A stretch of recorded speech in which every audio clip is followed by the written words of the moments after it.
They wore crowns, commanded empires, and dined beneath chandeliers. Yet behind palace walls, some were quietly ruled by stranger things, obsessions, compulsions, cravings they never wanted the public to see. From kings who gambled away dignity to queens who mourned for decades, these aren't just royal habits, they're royal fixations. And the deeper you dig, the more it starts to feel less like history, and more like a secret too perfectly managed. This is 25 English royals with strange addictions. They didn't want you to know, where power meets obsession, and the crown hides more than jewels. Before we dive in, if you're into royal secrets, historical rabbit holes, or just weird human behavior dressed in velvet, go ahead and subscribe to the channel. It helps more than you know. And while you're here, drop a comment. Where in the world are you watching from, and what time is it right now? Midnight in Manchester? 3 a.m. in Toronto? Let's see who else is up deep scrolling through royal dysfunction. 1. Henry VIII. Let's begin with the king who treated England like a very elaborate casino, and somehow still lost. Henry VIII wasn't addicted to war, or wives, or even power. Not really. He was addicted to chance. Dice, cards, bowls, tables, gambling, in its rawest medieval form. And the worst part? He was terrible at it. We know this not because his enemies gossiped about it in pamphlets, but because the man couldn't stop writing it down. The privy purse accounts, essentially the Tudor king's itemized receipts, detail a steady, tragicomic outflow of coins straight into the pockets of whoever sat across the table. And it wasn't pennies either. Hundreds of pounds in Tudor money, the kind of cash that could buy you a castle and a small army of syphilitic footmen, just disappeared into card games and dice rolls, sometimes in a single night. To be clear, gambling wasn't abnormal for a king. It was a staple of aristocratic recreation, as essential to court. Life as hawking or poisoning your relatives with plausible deniability. But even by those standards, Henry's habits raised eyebrows. Not for the games themselves, bowls, backgammon, cards, dice, but for the stakes, and the frequency, and the fact that he kept losing. This is not a man who occasionally placed a wager at Christmas for sport. This is a man who once bet so much money on a single game of dice that his treasurer had to record it twice. It wasn't scandal exactly, it was worse. It was embarrassing. Kings were supposed to win. Henry lost again and again, and then called it recreation. At some point in the 1520s, one of his closest aides tried to soften the optics by describing it as cheerful play. But when cheerful play costs a small fortune weekly, the cheer dims. There's a strange, uncomfortable poetry to this.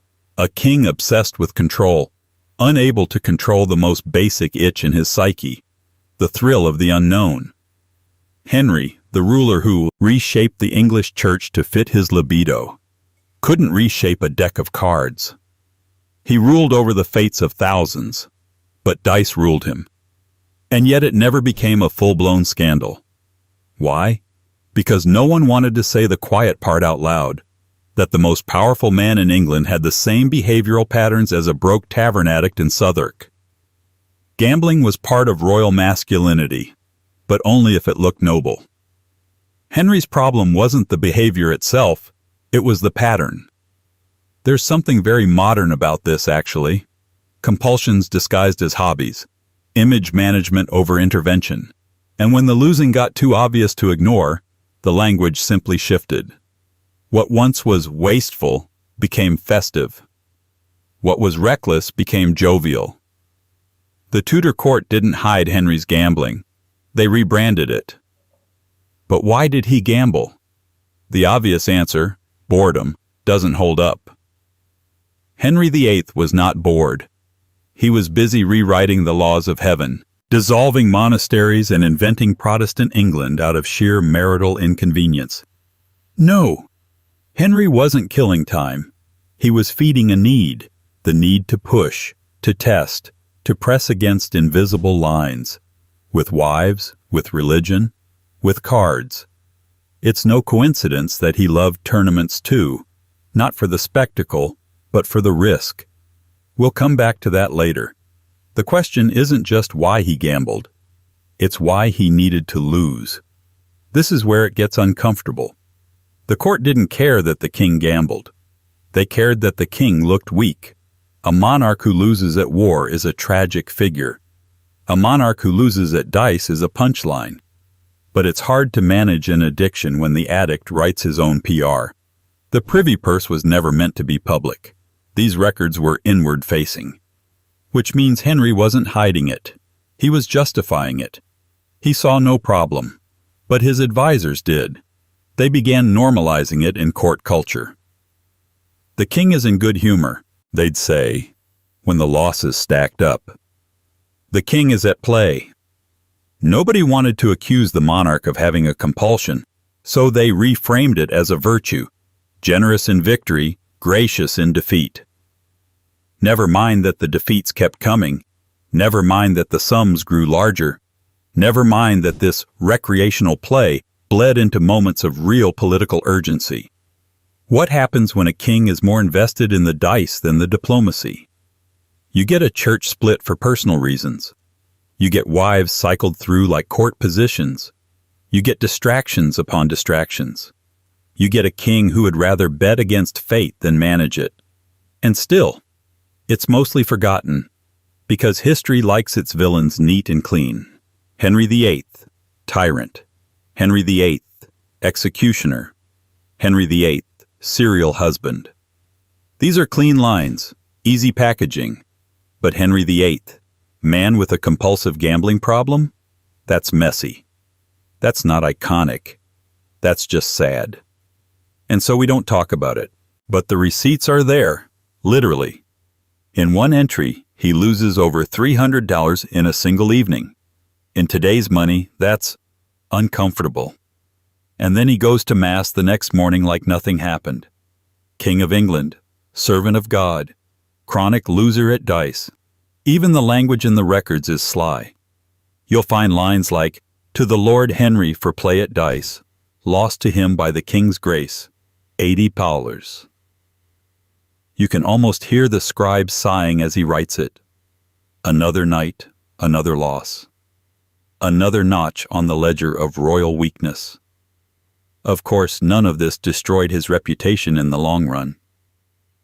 Henry VIII's image was too big, too bloody, too foundational. But look a little closer, and the cracks are there. A king addicted to risk, desperate for control, bleeding money into a void of random outcomes. And in that pattern, that quietly desperate repetition, we see something more than vice. We see a man who mistook luck for power, who thought he could beat the odds because he had beaten Parliament, who believed that if he just kept throwing the dice, eventually the universe would give him what he wanted, a son, a victory, a moment of control over something he couldn't name. He never got it, but he kept trying. Which brings us, neatly, to another royal whose appetite for excess made Henry look almost restrained.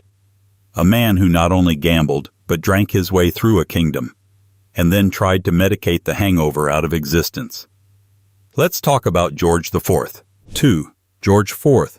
George IV was a man made of velvet, vanity, and very bad decisions. If Henry VIII was addicted to risk, George was addicted to recovery, or rather to whatever numbed the consequence of having lived too much and felt too little. Before he even made it to the throne, while still only the Prince of Wales, George had already racked up a resume of excess that would make a Roman emperor blush. His drug of choice wasn't just one thing. It was everything that made him feel royal without the effort of actually being it. Drink, laudanum, fancy clothes, narcissistic architecture, and more drink. But the core of it all, the main thread running through his existence, was a chemical dependency dressed up as a lifestyle. He wasn't addicted to celebration. He was addicted to sedation. Let's start with the bottle.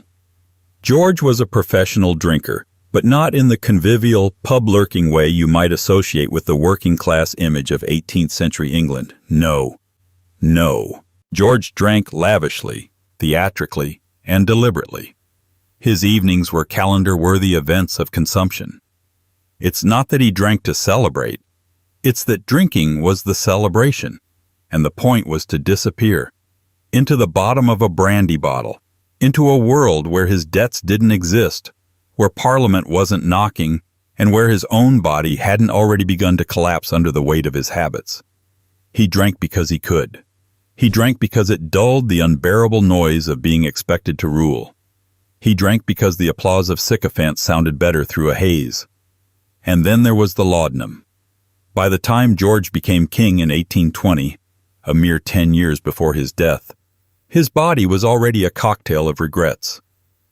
Years of indulgent living had ravaged his health, and the solution presented to him, as it was to many suffering nobles of the time, was opium.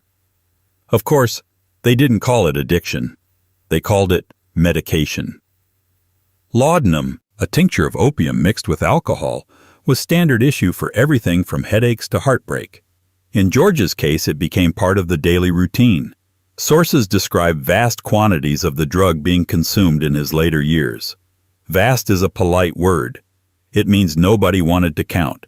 It means the numbers were embarrassing or worse, dangerous. By the 1820s, George IV was essentially being medically managed into consciousness. The opiates weren't just dulling his pain, they were performing a pantomime of functionality.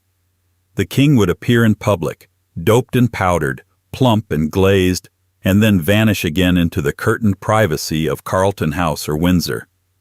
A monarch on pause, a figurehead sedated for the sake of continuity. Why wasn't this a public scandal? Because the monarchy has always been better at preserving images than healing individuals. A sick king was a constitutional threat.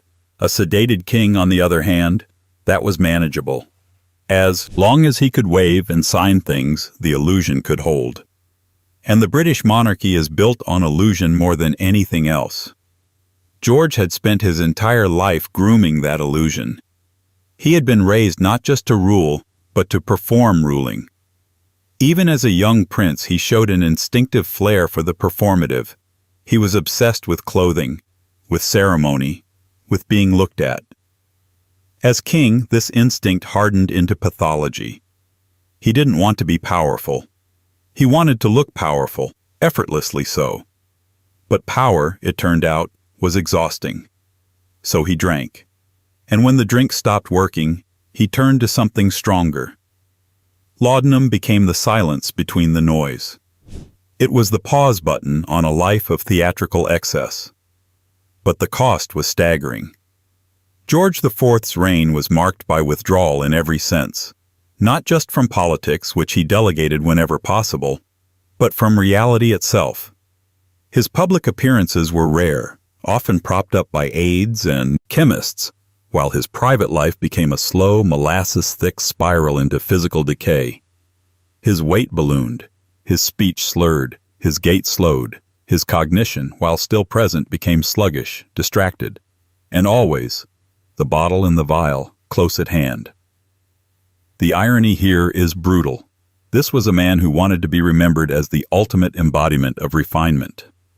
He commissioned extravagant palaces, collected art like it was oxygen, designed Brighton Pavilion to look like an opium dream in architecture form, all in pursuit of a reputation, aesthetic genius, taste, majesty. And yet, behind the silk curtains, the taste was bitter. Laudanum. The desperate taste of a man trying not to feel. Historians often struggle with how to frame George IV. On paper, he was not a bad king. He supported the arts. He pushed for Catholic emancipation. He helped shape the Regency style that defined an entire cultural moment. But all of it feels like distraction. What do you do with a man whose greatest skill was pretending to be someone else? His addiction wasn't just to opiates. It was to avoidance. George didn't want to rule. He wanted to float. There's something heartbreakingly modern in that. A life curated like a feed. A public image drenched in filters. The silent collapse of a person behind the spectacle. It's easy to mock him. And many did, in cartoons and satire and pamphlets. But mocking misses the point. George IV wasn't just excessive. He was emptying himself faster than he could fill the role he'd inherited. And the drugs didn't help. They just slowed the fall. Even his final years felt like a long goodbye. By 1829, he was barely functional. The sedation had become the baseline. There are reports of days passing without him leaving bed. Letters went unanswered, decisions delayed, and yet publicly the facade remained. The royal standard flew. The newspapers printed the usual formalities. No mention of the bottles, no whisper of the vials. We don't talk about George IV's laudanum habit much anymore. It doesn't fit the narrative. It clashes with the wallpaper of Regency nostalgia, the fancy gowns, the balls, the Jane Austen aesthetics. But behind all of that was a man slowly medicating himself out of relevance. And the monarchy let him, because the system prefers sedation to scandal. Of course, this wasn't the only vice that George couldn't resist. His relationship with luxury, with gold-threaded clothing, mirrored rooms, champagne breakfasts, deserves a section of its own. But we'll come to that. For now, what matters is the image. A king slouched in velvet, pupils pinpricked, raising a glass to no one in particular. A man who spent more time in retreat than in rule. What does it say about a monarchy when the only way a king can function is by chemically disabling himself? It says the system isn't built to save individuals. It's built to preserve images. George IV became a moving portrait, the living embodiment of ceremonial nothingness. But his addictions didn't die with him. They echoed, faintly, then more loudly, in the behaviors of his descendants. Because royal compulsions don't just vanish, they get repackaged, reframed, sometimes as hobbies, sometimes as quirks, sometimes as scandals in disguise. And that brings us, inevitably, to a man who took that aristocratic addiction to gambling and turned it into actual scandal. A man who didn't just lose money at cards, he lost dignity in court, literally. Let's talk about Edward VII. And if you're still with us after 2 royals and several centuries of strange behavior, you belong here. Go ahead and subscribe if you haven't already. This rabbit hole only gets deeper. While you're at it, tell us in the comments. Where are you watching from, and what time is it right now? Are you doom scrolling at 2 a.m. or casually judging monarchs over lunch? We see you. 3. Albert Edward, Prince of Wales, later Edward VII. Edward didn't just gamble. He insisted on gambling, even when everyone around him was quietly begging him to stop. By the time Albert Edward, Prince of Wales, entered adulthood, gambling wasn't merely a pastime. It was a declaration of identity. It was how he proved he was not his mother. It was how he reassured himself that he belonged to the elite male world of risk, bravado, and whispered deals conducted behind heavy curtains. And it was how he repeatedly placed the future of the monarchy in situations that absolutely did not need a deck of cards involved. Edward, later Edward VII, was raised under the suffocating shadow of Queen Victoria, a woman whose sense of duty bordered on religious obsession. She disapproved of excess. She disapproved of pleasure. And most of all, she disapproved of Edward. To her, he was undisciplined, unserious, and dangerously fond of indulgence. And nothing embodied that fear more clearly than his love for gambling. This wasn't small-stakes amusement. Edward gambled in elite houses, with aristocrats, military officers, and members of high society who understood one rule above all others: discretion. Gambling was acceptable as long as it remained invisible. The moment it became public, it stopped being sport and became scandal. And Edward, with a kind of reckless optimism that bordered on self-sabotage, kept nudging it toward the light. The most infamous example was the Tranby-Croft affair, a baccarat game in 1890 that detonated into public humiliation. Baccarat itself wasn't unusual. The problem was that it was illegal for money. Everyone involved knew this. Everyone assumed that, as usual, nothing would come of it. Gentlemen would lose, gentlemen would win, and no one would ever speak of it again. But something went wrong. A disagreement broke out over cheating. Accusations flew. Pride got involved. And suddenly, the matter didn't stay in drawing rooms. It ended up in a courtroom. And the heir to the British throne was summoned as a witness. This is the point where the entire system briefly froze in terror. Because Edward didn't just gamble. He gambled publicly, and now the law was asking him questions about it. He was placed in the absurd position of having to testify about an illegal card game while maintaining the dignity of the future king. Newspapers pounced. Cartoonists sharpened their pencils. Moralists salivated. The damage wasn't just personal, it was constitutional. The British monarchy survives on the illusion that its private behavior is morally superior, or at least morally irrelevant. Edward shattered that illusion by doing something unforgivable. He dragged his vice into the legal system. The court case exposed the informal code of aristocratic secrecy that protected elite indulgence. Suddenly, everyone could see how casually the upper classes ignored laws meant for everyone else. Edward wasn't charged, he wasn't punished, but he was exposed. And for a royal heir, exposure is worse than guilt. Behind the scenes, the palace went into full containment mode. The narrative had to be managed carefully. Edward was portrayed as an unfortunate bystander, caught in a misunderstanding, an innocent gentleman merely present at an event that spiraled out of control. What wasn't emphasized was the pattern. The frequency with which Edward gambled, the eagerness with which he sought these environments, and the degree to which he relied on them as emotional fuel. Because that's what gambling was for Edward, fuel. Edward craved approval. He wanted laughter, warmth, indulgence, everything his upbringing denied him. Gambling rooms offered instant validation. Wins brought applause. Losses brought sympathy. Either way, he was seen. And for a man raised by a mother who treated affection like a scarce resource, that mattered more than money. But there's another layer here, and it's less flattering.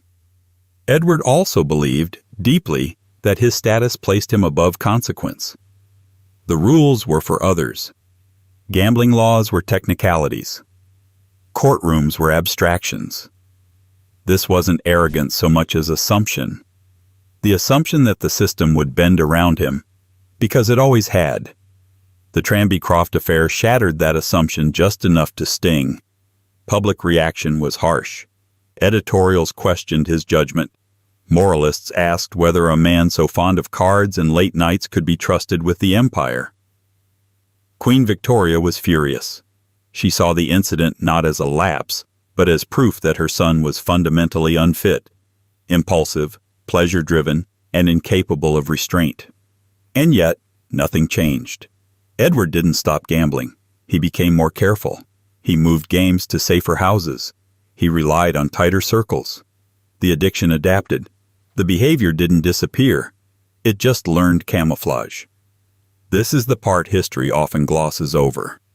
Edward VII is remembered as genial, sociable, charming. A king who brought warmth back to the monarchy after Victoria's long mourning. And that's true. But it's also true that his reign carried the quiet residue of decades spent prioritizing indulgence over discipline. Gambling wasn't an isolated flaw. It was part of a broader pattern of excess. Food, drink, leisure, all treated as entitlements rather than risks. The monarchy learned something crucial from Edward's scandal. Never let vice reach the courts again. Future royal indulgences would be managed with tighter secrecy, stronger public relations, and when necessary, medical euphemism. Edward's embarrassment became a lesson in containment. The problem wasn't that he gambled. It was that the gambling became visible. And visibility is poison to inherited power. There's a quiet tragedy in all this. Edward didn't gamble because he was reckless. He gambled because it made him feel momentarily free. Free from expectation, from maternal judgment, from the crushing weight of destiny. At the table, he was just another man chasing luck. Unfortunately, he was also the future king, and the country watched every throw of the dice. By the time he finally ascended the throne in 1901, the gambling scandals had faded, replaced by the softer glow of an older, indulgent monarch. But the habit never truly left him. It simply blended into a broader culture of excess that would, over time, take a visible toll on his health. And in that way, Edward left behind more than stories of baccarat and courtroom awkwardness.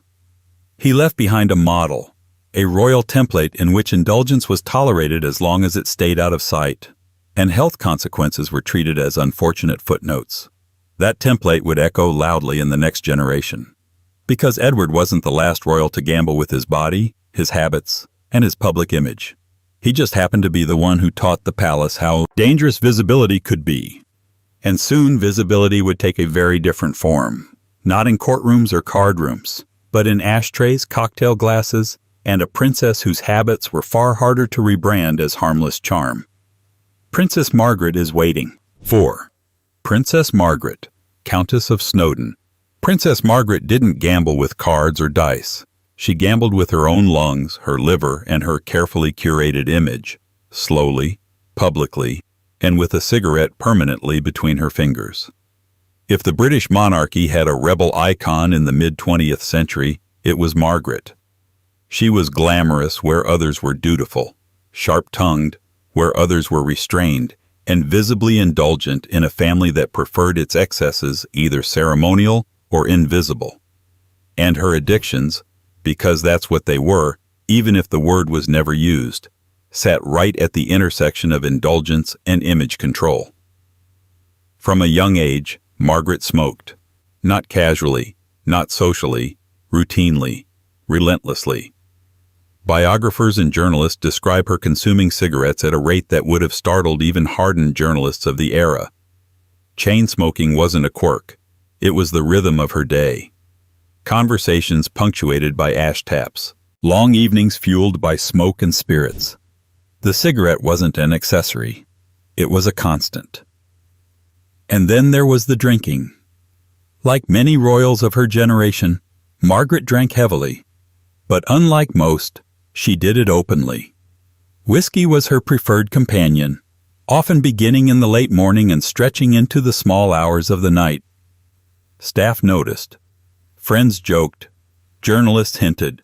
And the palace once again worked overtime to translate dependence into glamour. That translation is important. Margaret lived at a moment when smoking and drinking still carried cultural prestige, especially among elites. Cigarettes were sophistication. Whiskey was confidence. Excess was forgiven if it sparkled. And Margaret sparkled. She had the sharp laugh, the cutting wit, the effortless style. She was photographed constantly, often with a cigarette raised like punctuation. The image stuck. The damage was quietly ignored. But image management has limits. Margaret wasn't just a princess with bad habits.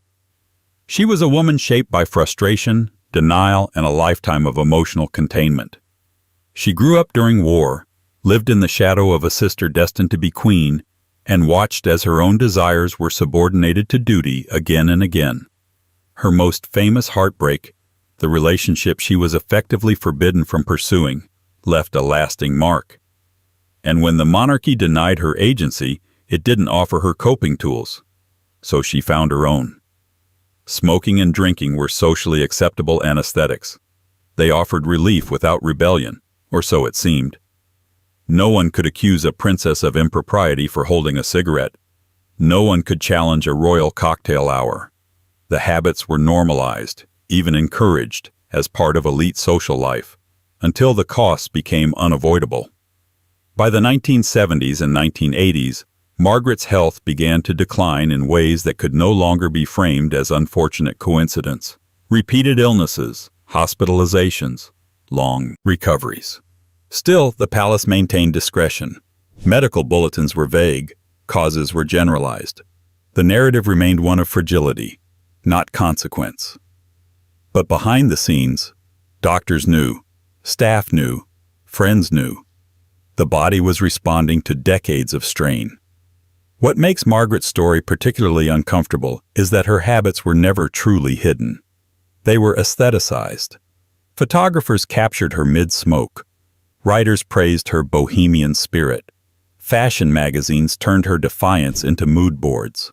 Addiction, when wrapped in couture, became charisma. And yet, charisma doesn't protect organs. Margaret's later years were marked by increasing isolation, physical limitation, and frustration. The very behaviors that once symbolized freedom became constraints. The cigarette that once framed her face now framed her decline. The drinks that once fueled laughter now complicated recovery. There is a quiet cruelty in how the monarchy handled this. Rather than addressing the habits as what they were, coping mechanisms turned compulsions, they were absorbed into the mythology of Princess Margaret the Rebel. A character, a cautionary tale with the edges softened. The system didn't intervene because intervention would have required acknowledgement. And acknowledgement would have cracked the illusion that royal life was merely pressured, not psychologically corrosive. Margaret paid the price for that silence. Her story also exposes a gendered hypocrisy. Male royals drank heavily, smoked constantly, indulged openly, and were framed as hardy, masculine, or unfortunate victims of era-specific norms. Margaret, by contrast, was labeled difficult, temperamental, self-indulgent. The same behaviors read as weakness when performed by a woman, and yet, she never apologized for them. There's something defiant in that. Tragic, but defiant. Margaret understood, perhaps better than most, that the monarchy demanded emotional restraint without offering emotional support. Her addictions were not accidents. They were responses, flawed, damaging responses, to a life lived under permanent observation with limited autonomy. In another family, in another life, she might have been told to slow down, to get help, to step away from the habits that were hollowing her out. In the royal family, she was told, implicitly, to keep smiling, keep smoking, keep being interesting. Because interesting is easier to manage than honest. By the time the public conversation around smoking and health began to shift decisively, it was already too late for Margaret. The damage was cumulative. The narrative had been set. She became a symbol of a fading era, glamour tarnished by excess, rather than a person whose needs had been quietly ignored. And here's the unsettling part. The monarchy learned from this too, not to discourage the habits, but to better control the image. Margaret's openness became a lesson in what not to allow. Later generations would be cleaner, quieter, more polished. Their vices, if they existed, would be obscured behind wellness narratives, hobbies, and carefully curated routines. Smoke would be replaced by silence, because Princess Margaret showed what happens when indulgence is visible. And the institution decided it preferred invisibility. Which brings us to a king whose addiction was far quieter, far tidier, and far more socially acceptable. A man who found his sense of control not in cigarettes or drink, but in tiny rectangles of paper arranged with obsessive precision. George V didn't smoke rebellion. He collected order, and he collected it one stamp at a time. 5. George V. George V didn't gamble. He didn't drink himself into irrelevance. He didn't scandalize courts with baccarat or sabotage his lungs with the flair of his more glamorous relatives. No, his addiction was quieter, cleaner, almost charming. It came in little glassine envelopes, arranged meticulously in leather-bound albums. To the outside world, it looked like a hobby. To George, it was a daily ritual, a need, a compulsion. George V was addicted to stamp collecting. Yes, stamps, postage, tiny squares of printed power. What began as a royal pastime ballooned into an obsession so all-consuming that even palace insiders began whispering about it, not with horror, but with bemused caution.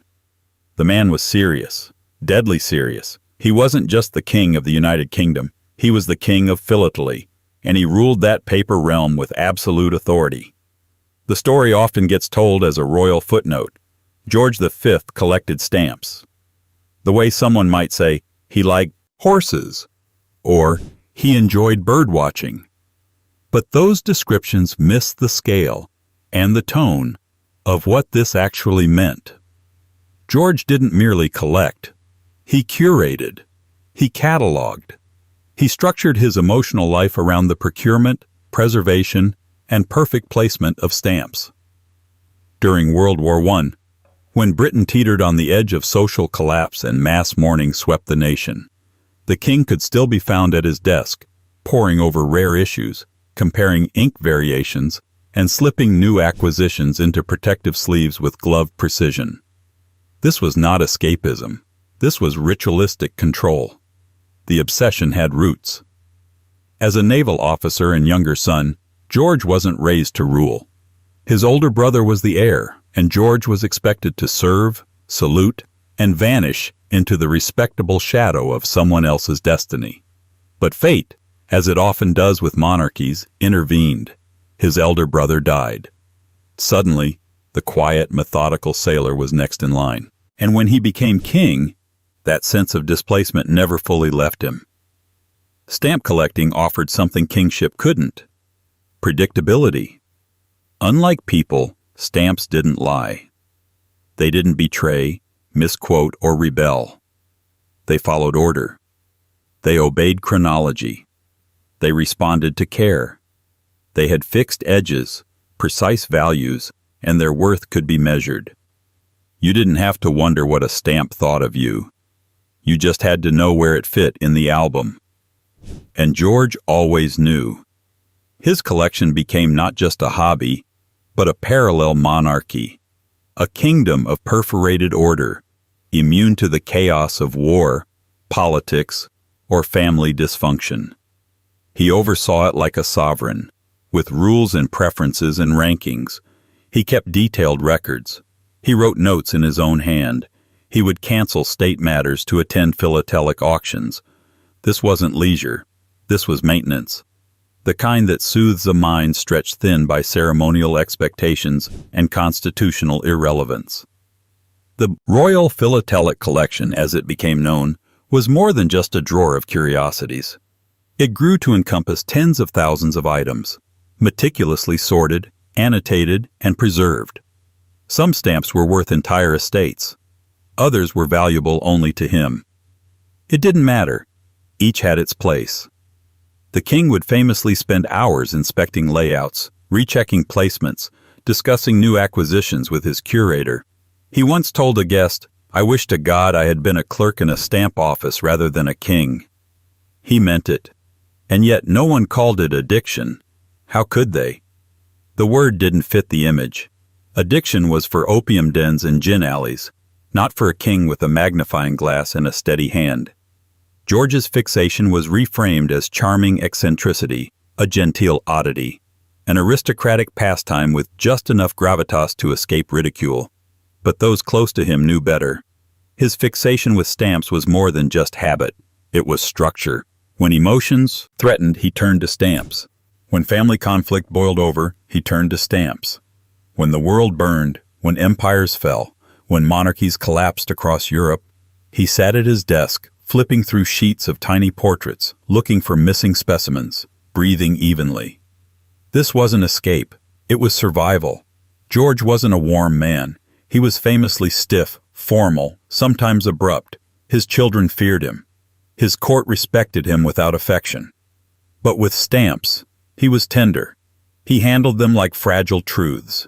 He protected them from sunlight, air, moisture. He understood their value more intimately than he understood most of his children. And perhaps that's the point. George V's obsession with stamps wasn't just a quirk. It was a coping mechanism in a family that discouraged emotional transparency. Where others self-medicated with liquor or applause, George chose order. He buried himself in a kingdom where nothing changed without his permission, where history could be held in the palm of his hand. Biographers often debate whether his collecting qualifies as addiction. But that's only because the addiction doesn't look dangerous. It looks tidy, elegant, safe. But compulsions aren't always messy. Sometimes they're clinically clean. George's emotional life narrowed around his stamps. His joy came from successful acquisitions. His anxieties quieted only when he returned to his albums. The attention he gave to his collection sometimes eclipsed the attention he gave to those around him. He could spend 3 hours sorting Victorian penny reds and 15 minutes speaking to a minister. What does it mean when a monarch finds more peace in a stamp than in a child? It means something is broken, quietly, respectably. But broken all the same. The palace, of course, embraced the narrative. It was easy, harmless. They nicknamed him the Collector King. Newspapers wrote flattering profiles about his philatelic expertise. Exhibitions were arranged. Items were lent. No one asked whether the collecting was compulsive, because the behavior fit the brand. Restrained, disciplined, intellectually engaged. The perfect post-Victorian model of a monarch who didn't drink too much, didn't party too loud, didn't stray too far from moral expectations. And yet, behind the scenes, it was all-consuming. The paradox is stark. George's obsession with control emerged from a role where he had almost none. As a constitutional monarch, he reigned but did not rule. He performed tradition, mediated ceremony, and symbolized stability, but made few actual decisions.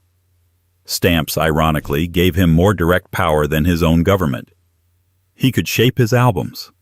He could determine the sequence, the color scheme, the value hierarchy. It was a world where no parliament could interfere. And so, like many in constrained positions, he built a kingdom small enough to control. What remains unsettling is how easily we dismiss this as charming. We forget that obsession, when socially accepted, becomes invisible.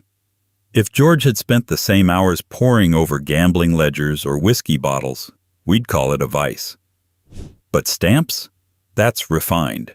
That's civilized. But addiction wears many masks, and this one wore a crown.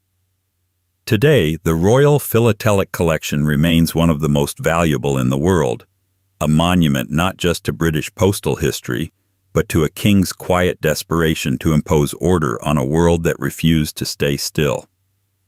And if George V was the king of control, then the next royal in our story flipped that narrative entirely. Because while George found peace in objects, Queen Mary, his wife, found herself compelled to possess them. And once she wanted something, well, very little stood in her way. 6.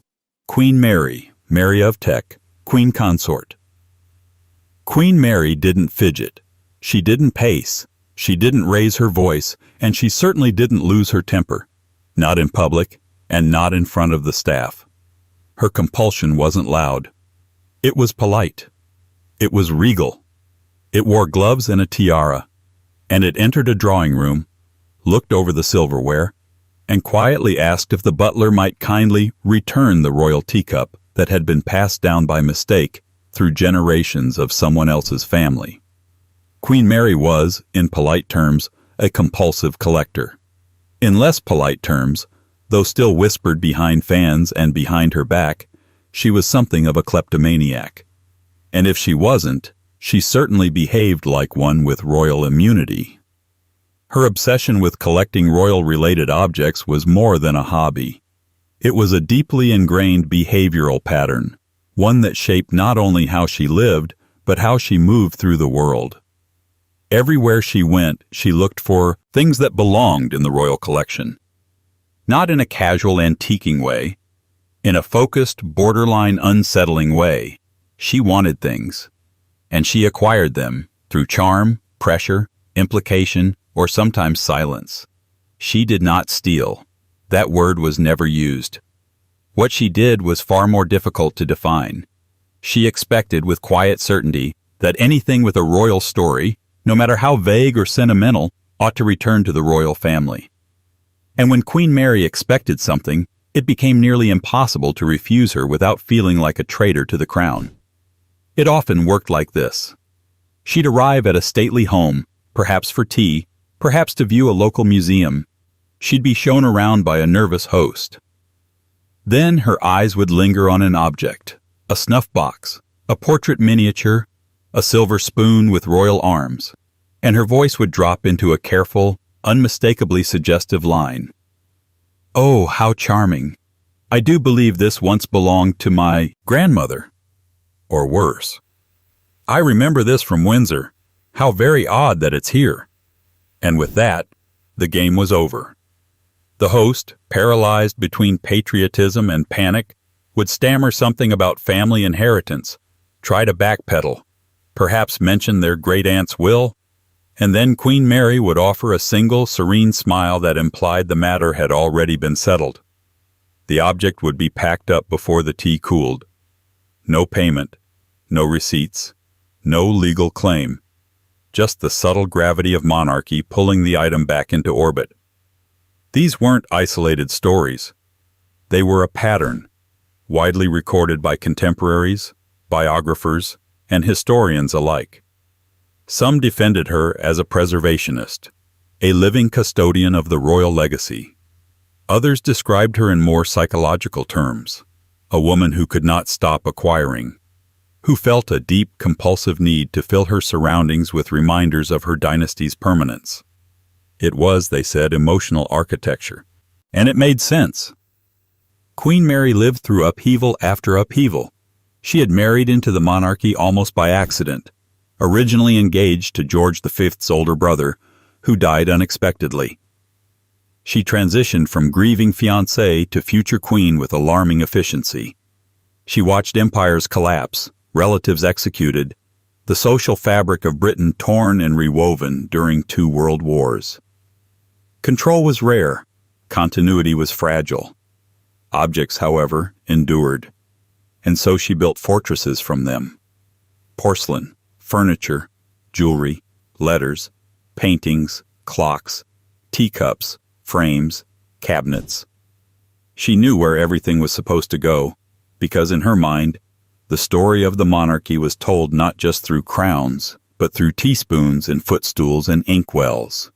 She once reportedly sent a note to a noble family, politely requesting the return of a table the royals had given them 3 generations prior as a wedding gift. There was no legal basis. But there was an emotional one. The object had royal origins, and thus, by Mary's internal logic, it was on loan. Its destiny was not private enjoyment, but public continuity. And people gave in, again and again. Was it addiction? That's the uncomfortable part. Because like George V's stamp obsession, Queen Mary's collecting was framed as a noble pursuit, curiosity, stewardship, an act of historical guardianship. And it was all of those things, until it wasn't, until it blurred the lines between acquisition and fixation, until it became impossible to say whether she loved the objects themselves or the sense of permanence and identity they offered. She wasn't greedy in the traditional sense. She didn't hoard for pleasure. She didn't sell. She didn't scatter. She arranged, labeled, cataloged, docketed. Her private notebooks were dense with entries: object, origin, current location, desired outcome. She chased lost treasures with the intensity of a monarch chasing territory. And the palace didn't stop her. Because Queen Mary's obsession served a purpose. In an age where the monarchy was under pressure to modernize, explain itself, and justify its continued existence, she offered an alternative strategy. Root it deeper in the past. Populate the palaces with memory. Make heritage visible. Make it tactile. Make it speak through tea sets and heirlooms. In doing so, she turned the monarchy into a museum. But even museums have curators. What happens when the curator is compulsive? There's a dark irony here. Queen Mary believed she was preserving the monarchy's story. But in her compulsions, she may have revealed something far more fragile. That the monarchy needed preservation in the first place. That it couldn't rest on divine right or public love alone. That it needed things, artifacts, stuff, not just to function, but to feel real. And Mary made it her mission to ensure that the crown would never look threadbare. She outlived her husband. She watched her sons rise and, in Edward VIII's case, fall. She advised, managed, and carefully maintained an entire symbolic universe, all while quietly acquiring. One day, during a visit to a home of some minor nobility, she admired a small snuff box on a side table. The lady of the house smiled nervously. She said it had belonged to her grandfather. Mary's reply? "I believe it was once mine." The box was surrendered before sunset. She never raised her voice. She never argued. She simply believed that if something had once belonged to the monarchy, it always belonged to the monarchy.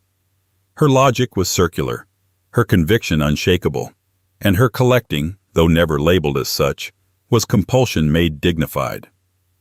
Even today, much of what fills Britain's royal residences owes its presence not to heritage, but to Mary's relentless pursuit of it. She didn't build a collection. She retrieved one, piece by piece, from the hands of those too polite to say no. And as the monarchy modernized, it quietly backed away from that legacy. No future royal would be allowed to collect so personally, so obsessively, or so controversially. The line had been drawn, again, not by morality, but by visibility. Mary had made her habits too well known. The rumors lingered. But before there were whispers about her collecting, there were whispers about her husband's. Because George V may have filled albums, but Queen Mary filled rooms. And that tension between public role and private compulsion? It didn't die with the couple, it only changed forms. As the monarchy stumbled into the 17th century, another royal, more dramatic, more doomed, found his own escape in paintings, not to collect them, but to consume them as political identity, obsessively, and his name was Charles I. Charles V didn't build a collection. He built a worldview, on canvas, in oil, in brushstrokes so fine they seemed to whisper royal authority directly into the walls. He wasn't a hoarder.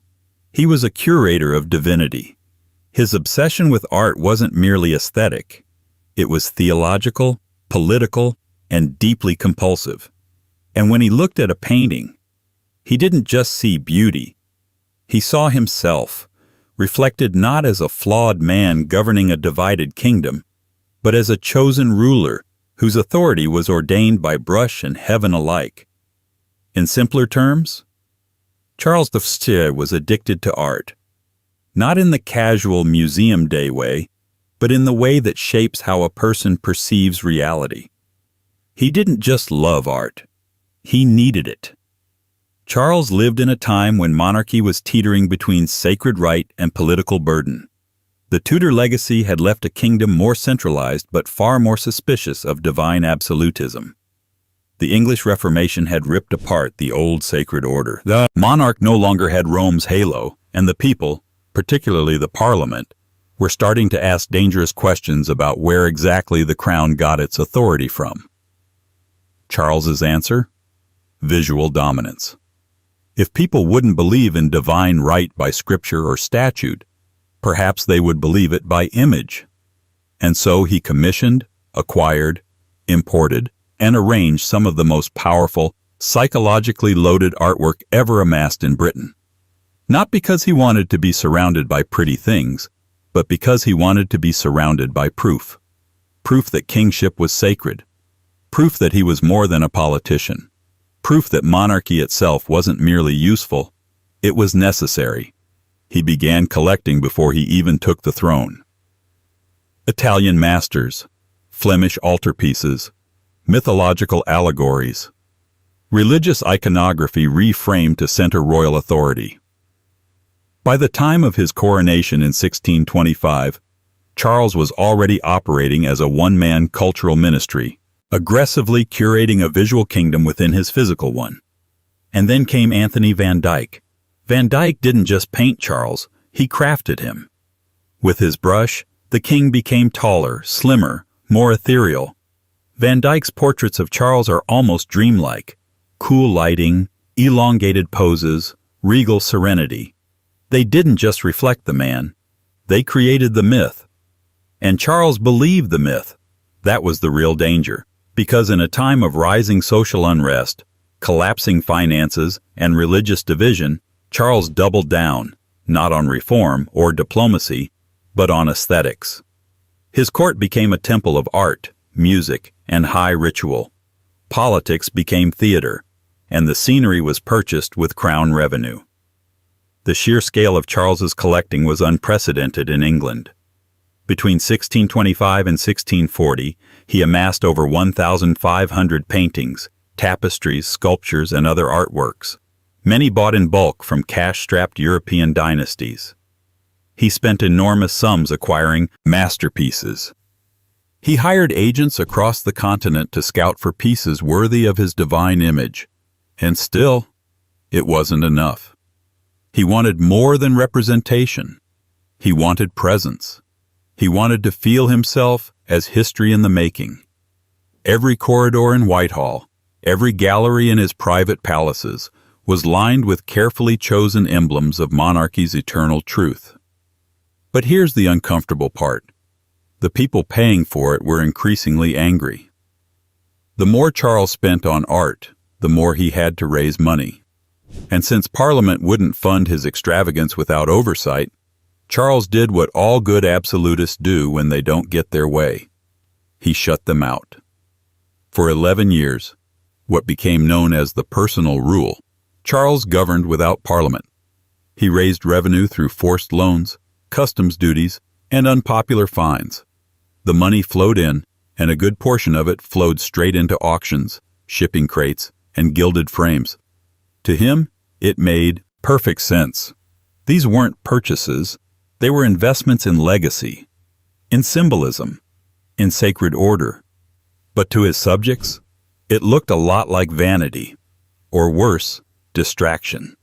Here was a king who couldn't fund a navy, who alienated his Scottish subjects, who pushed the country toward religious conflict, and yet could always find coin for another Titian. And this is where Charles's obsession crosses from personal compulsion into historical tragedy. Because his collecting wasn't neutral, it became a trigger. Art wasn't just a mirror for Charles, it was a shield, a way of pretending that all was still under control, that monarchy remained unassailable. And the more the country fractured around him, the more he retreated into this curated visual kingdom. He didn't negotiate, he framed. He didn't listen, he rearranged. It's almost poetic, then, that when civil war finally broke out in 1642, Charles left behind not just a broken kingdom, but a magnificent collection of royal illusions. Paintings that showed him in idealized perfection. Portraits that suggested divine serenity. None of them depicted him surrounded by parliamentary soldiers or being marched to the scaffold. But that was coming. When Charles was executed in 1649, his head severed not just from his body but from the myth of divine kingship, it wasn't just a political reckoning, it was an aesthetic one. Parliament didn't just abolish the monarchy, they liquidated the collection. In a massive, calculated move, the state sold off Charles's art. Masterpieces were auctioned to European buyers. Symbols of royal divinity turned into cold cash. The message was clear. The illusion is over. The gallery is closed. Monarchy is not eternal. It can be catalogued, appraised, and dismantled like any other institution. The sale was brutal. It scattered some of the greatest artworks in British history across the continent. And yet, the echoes of Charles's obsession survived. Many pieces were recovered after the Restoration in 1660. Others never returned. But the legacy endured, in the way future monarchs approached image, display, and the careful curation of public space. Was Charles I collecting an addiction? By the standards of his time, perhaps not. But by any modern lens, the signs are there.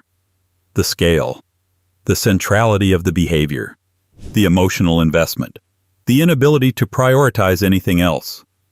It wasn't just love of art. It was dependency on appearance. He didn't just want to be remembered. He wanted to be seen, exactly as he saw himself, regal, sacred, untouchable. And so, when the executioner's axe fell, it didn't just sever a head, it shattered an illusion. But illusions are resilient. And sometimes, they reassemble themselves, not with paintings or portraits, but with experiments, clocks, and the obsessive tinkering of a monarch who found solace not in art, but in science. Let's move from canvas to chemistry. Charles II is waiting. 8. Charles II. Charles II didn't paint himself into divine mythos like his father. He didn't pretend to be a living portrait. He didn't even bother with saintly illusions. He knew better. He'd seen where that got people, his own father's head on the chopping block. Charles II was a different kind of monarch, a realist, a pragmatist, a man who had lived through exile, loss, and humiliating return, and who knew exactly how fragile a crown could be. But that didn't mean he was stable, because Charles II had obsessions too, not with power or performance, but with experiment, with the alchemy of control. He turned his palace into a laboratory. He filled his court with clocks, tubes, and chemical apparatus. And at the heart of it all was a king who couldn't stop tinkering, with machines, with nature, with time itself. It wasn't public scandal. It wasn't palace gossip. It was far weirder. Charles's obsession with science began in exile.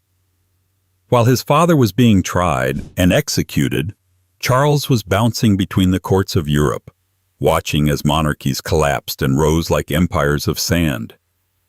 He had no real power, no throne, nothing permanent. What he did have was time, and a growing fascination with the why of things. Why did planets move the way they did? Why did certain metals behave strangely in fire? Why did time, when measured by candle or clock, always seem to betray the human body? When he returned to England in 1660 as the Merry Monarch, most assumed his priorities would revolve around parties, pleasures, and rebuilding royal authority. And he did all of that. But beneath the velvet and wine was a king obsessed with the mechanics of the universe. His court was full of courtiers, but also full of natural philosophers. These were not scientists in the modern sense. They were experimenters, dreamers, men trying to measure heat with bladders and weigh air with scales. And Charles didn't just patronize them, he joined them. He founded the Royal Society in 1660, giving it the royal seal of approval and the financial support it needed to begin formalizing what we now call scientific method. But he didn't stop at institutional support. He personally attended demonstrations. He sponsored experiments. He asked questions, difficult ones, sometimes weird ones. He wanted to see how Mercury moved. He wanted to know how time could be measured more accurately at sea. He wanted to build machines that mimicked life. This wasn't an act. Charles genuinely believed that to master the world, one had to understand its workings, not just symbolically, but materially. He thought in mechanisms, in gears, in pendulums, and most of all, in clocks. That's where the compulsion became visible. Clocks were everywhere, dozens of them, possibly hundreds, depending on the palace and who you ask. They chimed day and night. They ticked in halls, rang in bedrooms, marked the minutes of a monarch who seemed determined to dominate time itself. Visitors reported being disturbed by the incessant clamor of timekeeping. Courtiers complained they couldn't sleep for the bells. But Charles liked it. He said little about the noise, but much about precision. He believed that governing time, perfect, mechanical time, was one of the few ways a monarch could still claim dominion over a chaotic world.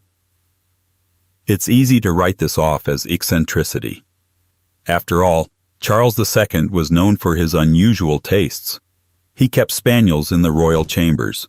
He loved theatrical performances and filled his court with laughter and scandal. But underneath the showmanship was a man who trusted mechanisms more than men. He had been betrayed before, by Parliament, by allies, by fate. Clocks didn't lie. Experiments didn't shift loyalty. And so he immersed himself in them. He had private laboratories in his palaces. Not metaphorical ones. Real spaces with bubbling alembics, sulfuric fumes, shelves of copper instruments. He dabbled in metallurgy, in astronomy, in biology. And yes, even in alchemy, though by then it was evolving into early chemistry. What was he looking for? Not gold, not immortality, at least not directly. He was looking for control. Science offered something monarchy couldn't guarantee: reliable cause and effect. Charles didn't just want to be obeyed. He wanted to understand, to see the hidden gears behind nature, to find order in a kingdom that had once torn itself apart over divine rights and ideological fervor. And the more chaotic the court became, with its endless intrigues, plots, scandals, the deeper Charles leaned into his mechanical kingdom. A place of logic, of substance, of certainty. That's where the irony kicks in. Charles II, King of Restoration England, a monarch known for his mistresses, his revels, his witty asides, was, in private, deeply committed to the cold, careful study of things most people never thought about. He might attend a play in the evening, and then, an hour later, be in his lab testing compounds with sulfur and mercury, or measuring pressure with an early barometer. His favorite timekeeper was a marine chronometer, an early attempt to solve the problem of longitude at sea. He was obsessed with navigation, not just for trade or empire, but because it represented a broader philosophical conquest, the taming of uncertainty. And that's the thread running through all of it. Charles wasn't addicted to knowledge in a noble, romantic way. He was addicted to certainty, to the idea that if you measured enough, observed carefully enough, timed accurately enough, the world would reveal its secrets and finally make sense. Because for him, the alternative, the human world, had already failed. He saw what ideology did to countries. He saw what blind faith did to his father. He saw what revolution did to order. So he turned to mechanisms, instruments, data. Even if the data came from turning lead into something that didn't quite become gold. He wasn't alone. Plenty of early modern monarchs dabbled in science. But Charles lived it. He didn't just patronize the Royal Society, he used it. He ordered members to research practical things: naval improvement, urban drainage, plague control. He wanted solutions, not just theories. Was it a problem? That depends on your definition. The court often thought so. Ministers complained that the king was distracted. Some believed he should be focusing more on foreign policy or religious tension. But Charles, ever diplomatic, would smile, nod, and then return to his instruments. Even on his deathbed, legend has it that he apologized to the doctors for dying before they had finished their treatments. That's the kind of man he was, less concerned with legacy, more with method. The experiment was incomplete, and his addiction to clocks? That never waned. Time defined his reign. Time restored him. Time, perhaps, was the only thing he trusted. So yes, Charles II was addicted, but not to indulgence, not to violence, not to power in the traditional sense. He was addicted to systems, to understanding, to the idea that if one could measure the world accurately enough, everything could be fixed, even monarchy. But while Charles looked to the stars in the clock face, another king obsessed over land. Not just land, but fields, soil, gardens. A man so in love with agriculture that his own people nicknamed him Farmer George. And this next royal took his fixation so seriously, it became both mockery and myth. George III is next. 9. George III. George III didn't light cigars or lace his wine with laudanum. He didn't spend his nights in gaming halls or his mornings pickling his liver in champagne. No, George's addiction was subtler, earthier. It came with dirt under the fingernails and a pencil behind the ear. His great compulsion, his life-structuring, schedule-bending, monarchy-reframing obsession was agriculture. If Charles II sought certainty in the ticking of clocks, George III sought it in the slow rhythm of growing things. Crops, cows, seed drills, pruning shears. This was the king's domain. He wasn't just interested in farming, he was consumed by it. The public knew him as Farmer George, a nickname meant to be both affectionate and a little mocking. He leaned into it. In the court of public opinion, it sounded better than mad. But scratch beneath the surface, and you'll find a royal mind that wasn't simply interested in agriculture, It was structured around it. Let's back up. George III came to the throne in 1760, young, optimistic, and committed to moral seriousness. He rejected the decadence of previous Hanoverian monarchs. No mistresses, no extravagant court life, no gambling scandals. Instead, he promised virtue, stability, and a reign grounded, literally, in the land. The countryside wasn't just symbolic for George, it was political. At a time when cities were swelling and empires expanding, George looked inward, to soil, hedgerows, crop rotation, and the pastoral rhythms of English life. He idealized the farm as the moral center of the kingdom, a place where values were cultivated alongside barley and oats. But this wasn't the nostalgic fantasy of a man who occasionally visited a well-manicured estate. George knew his farming. He read scientific journals on crop yields.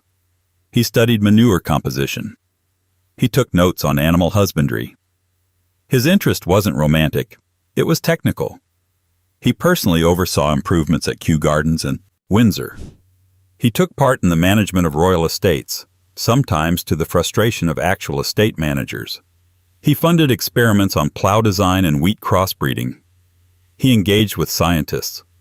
He walked the fields, not just in ceremonial boots, but with genuine purpose. He was fascinated by the new technologies of the agricultural revolution. Mechanized threshers, seed drills, improved irrigation systems. He wanted to see them implemented. He wanted to know how they worked. He wasn't above asking questions that would have embarrassed other monarchs. Because George wasn't pretending to care about agriculture. He genuinely believed it was the future of the nation and the salvation of the monarchy. Why? Because agriculture, like stamps for his grandson George V or science for Charles II, offered a structure that monarchy could no longer reliably provide. Parliament was gaining strength. The press was becoming bold. The colonies were growing restless. And George, in a system that told him kings were divinely appointed, was now being asked to adapt to a new reality, one in which kings were expected to behave more like national mascots than national rulers. So he dug in, quite literally. By becoming the farmer king, George III rebranded himself as a man of the people, virtuous, industrious, and connected to the land. It was an image that served him well for a time. Satirists mocked it, of course. Cartoons showed him in a smock, lecturing cows. But there was genuine admiration, too. A monarch who worked, who cared about food production, who asked about drainage ditches. It was refreshing, even revolutionary. But as with all royal fixations, it eventually tipped into something else. What began as passion became routine. What began as curiosity became ritual. George's obsession with agriculture wasn't confined to a few hours each week. It became his default frame of thinking. He spoke of crops in metaphor. He used farm logic in matters of state. He was known to discuss harvests during meetings that had nothing to do with the land. Staff and advisors began to notice. Ministers rolled their eyes behind closed doors. Farmer George was no longer a compliment. It was a liability. The king's priorities seemed misaligned with the world's. While France simmered with revolution and America burned with rebellion, George was fine-tuning composting strategies. Of course, it wasn't farming that lost the colonies, but it was farming that seemed to soothe him. And when his mental health declined, as it famously did, his obsession with agriculture didn't disappear. It intensified. During his infamous periods of illness, recorded in painful detail by doctors and attendants, George reportedly returned obsessively to topics of farming. He spoke endlessly about crops, about the state of fields he hadn't walked in months, about soil composition, about imaginary yields. He asked for updates on estate livestock, even when he was not lucid enough to remember his ministers' names. Modern historians are careful with retrospective diagnoses, but the pattern is hard to ignore. Agriculture wasn't just a royal interest. It became a fixation tethered to his identity, a form of mental scaffolding that held him up when everything else collapsed.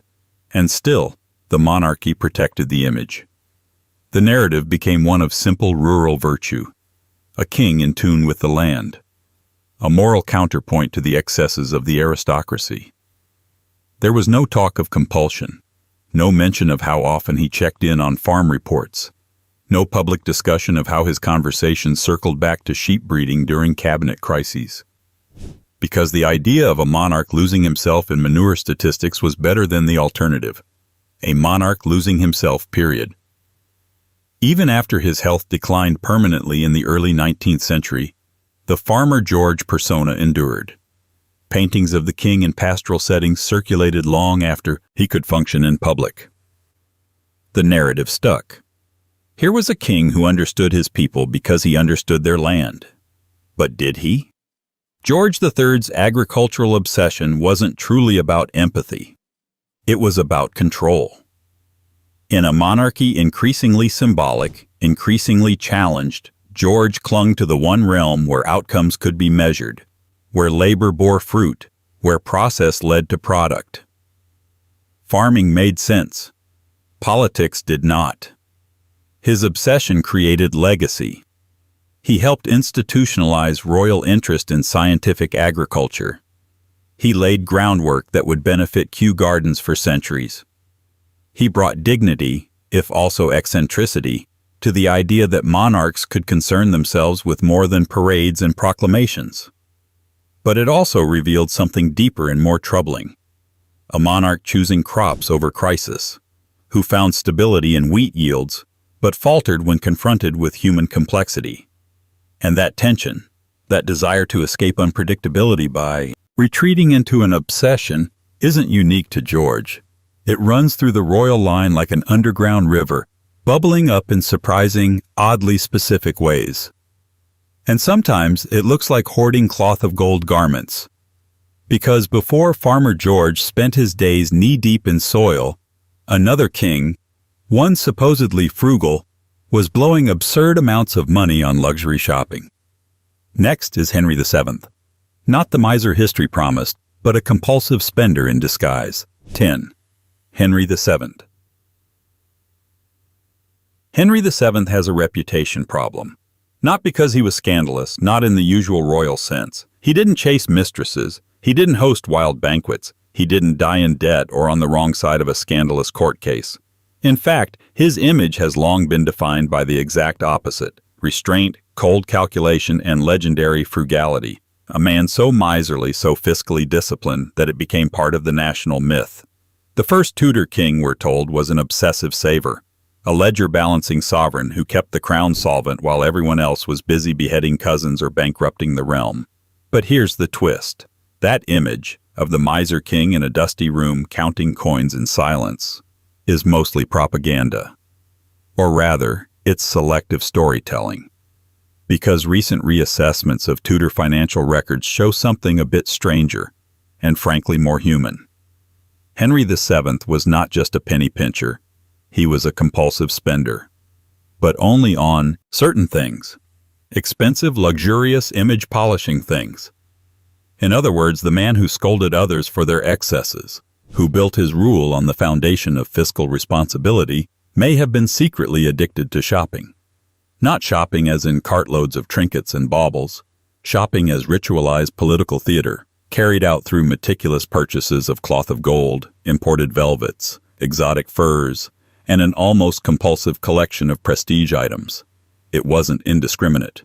It was targeted, selective, and that made it look deliberate, until you noticed the pattern. Let's step back. Henry VII came to power in 1485 with one core mission: survival. He had won the crown through conquest, not lineage.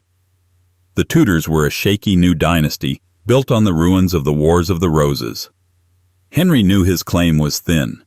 He couldn't afford chaos. So he made a political philosophy out of caution. He avoided war. He kept the nobility in check. He rebuilt the treasury, and he did it all with the demeanor of a man who, by all appearances, didn't care for pleasure. Cold, reserved, emotionally remote. But behind the accounting books was a different story. Henry spent lavishly on clothes. His wardrobe expenses, meticulously recorded in the royal accounts, are filled with entries for silks, satins, precious fabrics, custom embroidery, and cutting-edge Italian tailoring. One royal tailor, unnamed but well paid, received a small fortune for producing elaborate garments, many of which were worn only once. And it wasn't just about looking nice, it was about looking untouchable. Henry VII used fashion as armor. Every stitch, every jewel-encrusted sleeve, every velvet-lined cloak was a symbol of control. A performance of majesty so complete, it distracted from how insecure the Tudor claim to the throne really was. But at some point, it became more than strategy. The purchases kept coming. More fabrics, more jewels, more imported gloves, more tailored garments. For court appearances no one would remember.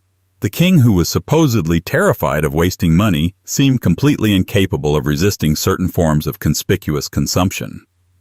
Historians began to notice the contradiction. How could a man so obsessed with control be spending this much on personal display? Because it wasn't just political, it was personal. Henry VII had lived most of his early life on the run or in exile. He grew up with instability, poverty, risk. His mother, Lady Margaret Beaufort, was a pious, controlling figure. His enemies were many, his allies few. When he seized the crown, he gained something he had never truly known before: certainty. But it was fragile, contested, and it required performance. The court he built wasn't just stable. It was designed, down to the buttons. And Henry himself became the centerpiece, not a king of charisma, but of curated visual power. So he kept spending, even as he squeezed his nobles with bonds and recognizances, legal, financial traps designed to keep them obedient. He funded elaborate court costumes. He bought gilded accessories. He acquired tapestries that cost more than ships. He decorated his surroundings with symbols of wealth and legitimacy, even as he discouraged ostentatious display in others. It's easy to see this as hypocrisy, but it might be something closer to compulsion, because the spending didn't scale back. Not even in the later years of his reign, when his health declined and his paranoia increased. Not even when his son, the future Henry VIII, had already become the new focus of court attention. The garments still arrived.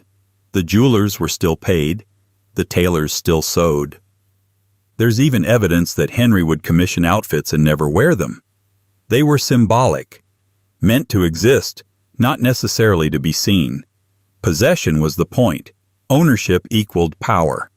This is where the historical reassessment matters. For centuries, Henry VII was viewed as a model of discipline. But behind the financial genius was a man who may have needed the symbolic control of luxury as much as any bacchanalian monarch needed wine. And the spending wasn't just about clothes. He poured funds into architectural projects, carefully designed palaces and chambers that emphasized lineage and legacy. Richmond Palace, for example, was as much a visual thesis statement as it was a royal residence. Even his personal prayer books were elaborate, expensive, and carefully customized. These were not the actions of a man indifferent to material things. These were the behaviors of a man who believed deeply in objects as ideology. Henry's compulsion wasn't chaotic. It wasn't wasteful in the obvious sense. It was targeted, deliberate, and ultimately compulsive in the psychological sense, unable to be stopped. It became a form of governance, a way of managing anxiety, an obsession that passed as policy. And like most royal addictions, it was framed in the best possible light. The miser myth survived because it was useful. It explained Henry's tight grip on his court. It justified the fiscal tools he used to consolidate power. It created a tidy contrast with his notoriously lavish son, Henry VIII. It gave the impression of balance, maturity, and long-term thinking. But the evidence, buried in the expense books, woven into fabric orders, painted in gold leaf on forgotten chapel ceilings, suggests something else.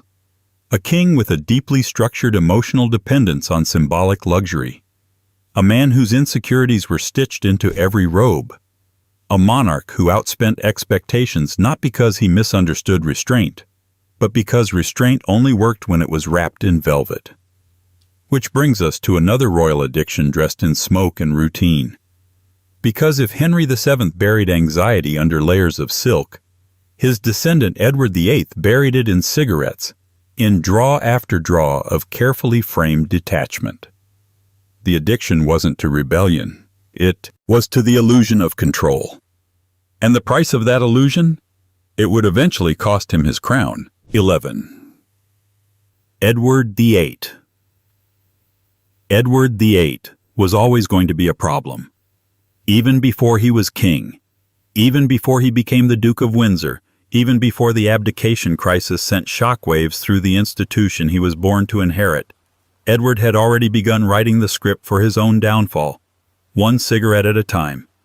He was, in public, the modern prince, dashing, athletic, restless, with the sharp, angular look of a man designed for front-page spreads. He smiled with his whole face. He posed for cameras like he meant it. He shook hands like it mattered. And through it all, he smoked. He smoked constantly. In many photographs from the 1920s and 30s, Edward is pictured with a cigarette either in hand or just out of frame. It wasn't incidental. The cigarette was part of his persona. Not a filthy habit, but a kind of prop. A signal of confidence, of modernity, of suave detachment. He wasn't the stuffy monarch in waiting. He was the man who could handle foreign leaders, fashion designers, and Fleet Street, all with a cigarette hanging from the corner of his mouth. But behind that curated image was a deeper, quieter truth. Edward VIII was a compulsive smoker, and it shaped not only his health but his psychology, his relationships, his choices, his need for control in a life otherwise governed by royal constraint. It began early. Smoking had long been normalized among the aristocracy. His father, George V, smoked heavily. So did his brother, George VI. So did almost every senior male figure in his life. At the time, the cigarette was a mark of sophistication, masculinity, and worldliness. And Edward, ever the aspirational modern man, embraced it with both lungs. But where others smoked socially, Edward smoked systematically. Biographers, doctors, and palace staff all observed the sheer volume of his habit. Not the occasional cigarette, not a few after dinner, but dozens per day, consumed with the same kind of quiet intensity you might expect from someone, trying to regulate an internal state rather than indulge a pleasure. Because for Edward, the cigarette wasn't just ritual, it was armor. He used it to punctuate his presence, to pause conversations, to assert control in rooms where he often felt emotionally cornered. The monarchy, for all its privilege, gave him very little room to be himself. From an early age, he was told how to walk, speak, smile, dress. He was told whom to court, what to say, what to never admit out loud. The cigarette gave him space, a pause, a prop, a moment to retreat, even in public. The symbolism grew even stronger during the 1930s. Edward, by then Prince of Wales and rising national obsession, leaned fully into his public persona, the people's prince, the new kind of royal. Less stiff, less ceremonial, more connected to modern life. He posed with working men, visited factories, toured deprived areas with photographers in tow, and always, he smoked. No one dared call it addiction. The word would have been vulgar. Instead, it was framed as taste, as independence, as masculine style. But insiders knew better. Edward's cigarette habit wasn't a casual indulgence. It was compulsive, scheduled, and non-negotiable. Staff were expected to anticipate it. Ashtrays were placed as routinely as flower arrangements. His clothes often carried the faint smell of tobacco, even at official engagements. And when his personal life began to spiral into controversy, the smoking intensified. Wallis Simpson, twice divorced American, famously unapproved by the establishment, wasn't just his romantic partner. She was, in a strange way, a co-conspirator in image control. Together, they built a vision of modern royalty that deliberately defied the expectations of tradition. They were glamorous, jet-setting, cynical, worldly, and always photographed with drinks and cigarettes. Theirs was a brand of sophistication that stood in contrast to the heavily moderated, morally upright royal image the institution preferred. But beneath the glamour was strain. Edward's role was increasingly untenable. The government was nervous. The church was hostile. The press was sharpening its knives. Edward, facing pressure from every angle, found himself in a psychological no-man's land. A king without real authority. A man without private refuge. The cigarette became more than ever a companion. A stabilizer. A necessary pause in a life where the pace of decisions threatened to spin out of control. Even during the abdication crisis of 1936, when constitutional and personal disaster collided, the image remained fixed, calm, controlled, dignified. The king's voice on the radio, announcing his departure from the throne, was smooth and composed. What no one saw, what the cameras didn't capture, was that behind the microphone, he was chain-smoking. After the abdication, his smoking didn't ease, it increased. As the newly minted Duke of Windsor, Edward traveled extensively. He played the role of exiled nobleman with flair, but the pressure of life outside the crown, where attention followed but authority vanished, left him with little to anchor himself. He continued smoking through diplomatic trips, wartime embarrassments, and an increasingly isolated old age. It's worth noting that Edward was not unaware of the risks. As public health awareness about smoking began to rise mid-century, there's some evidence he dismissed it with the same ironic detachment he used for most criticism. Like many of his generation, he had no intention of stopping. The habit had become part of him, a behavioral reflex that shaped his posture, his tone, his timing. Doctors worried. His lungs suffered. But the habit continued. Why does this matter? Because Edward's story is often told as one of romantic rebellion. The king who gave up the throne for love. The monarch undone by the heart.